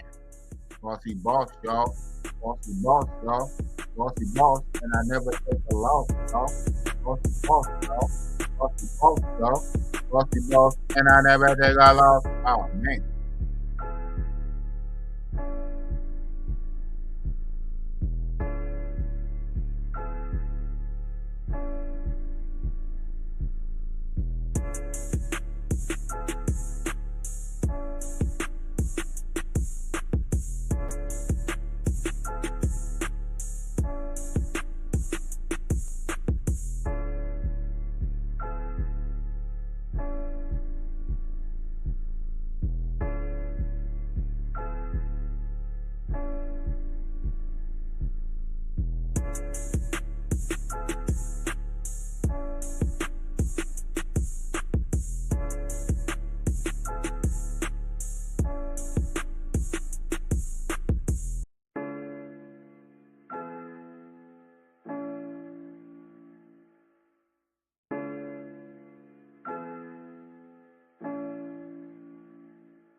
Who do the hiring and the firing? That's the boss, boss, boss. Who the man in Oakland? That's the boss, boss, boss. Lame talk, oh man, not the boss, boss, boss. Biggity wiggity Bossalini with the sauce, sauce, sauce. Travel bros catching flight, not for love, love, love. Bossalini up in here to bust it up, bub, bub. Talking dirty, you don't like it, hit the tub, tub, tub. TLC, keep it pop. I'm a thug, thug, thug. Real talk over here, we don't feel y'all. No. Real soft, pillow whisper, that's that squeal talk. Woo. I don't feel y'all, dog, like you real lost. Too much imitation talking, get you peeled off. Yeah, big Bossalini, Leany, he shrimp linguine. You never see me disappear like Houdini. Don't call me for no favors, less it's real talk. Straight up out of Oakland, that's that big boss. Who do the hiring and the fun? That's the boss, boss, boss. Who the man in Oakland? That's the boss, boss, boss. Lame talk, oh man, not the boss, boss, boss. Biggity wiggity Bossalini with the sauce, sauce, sauce.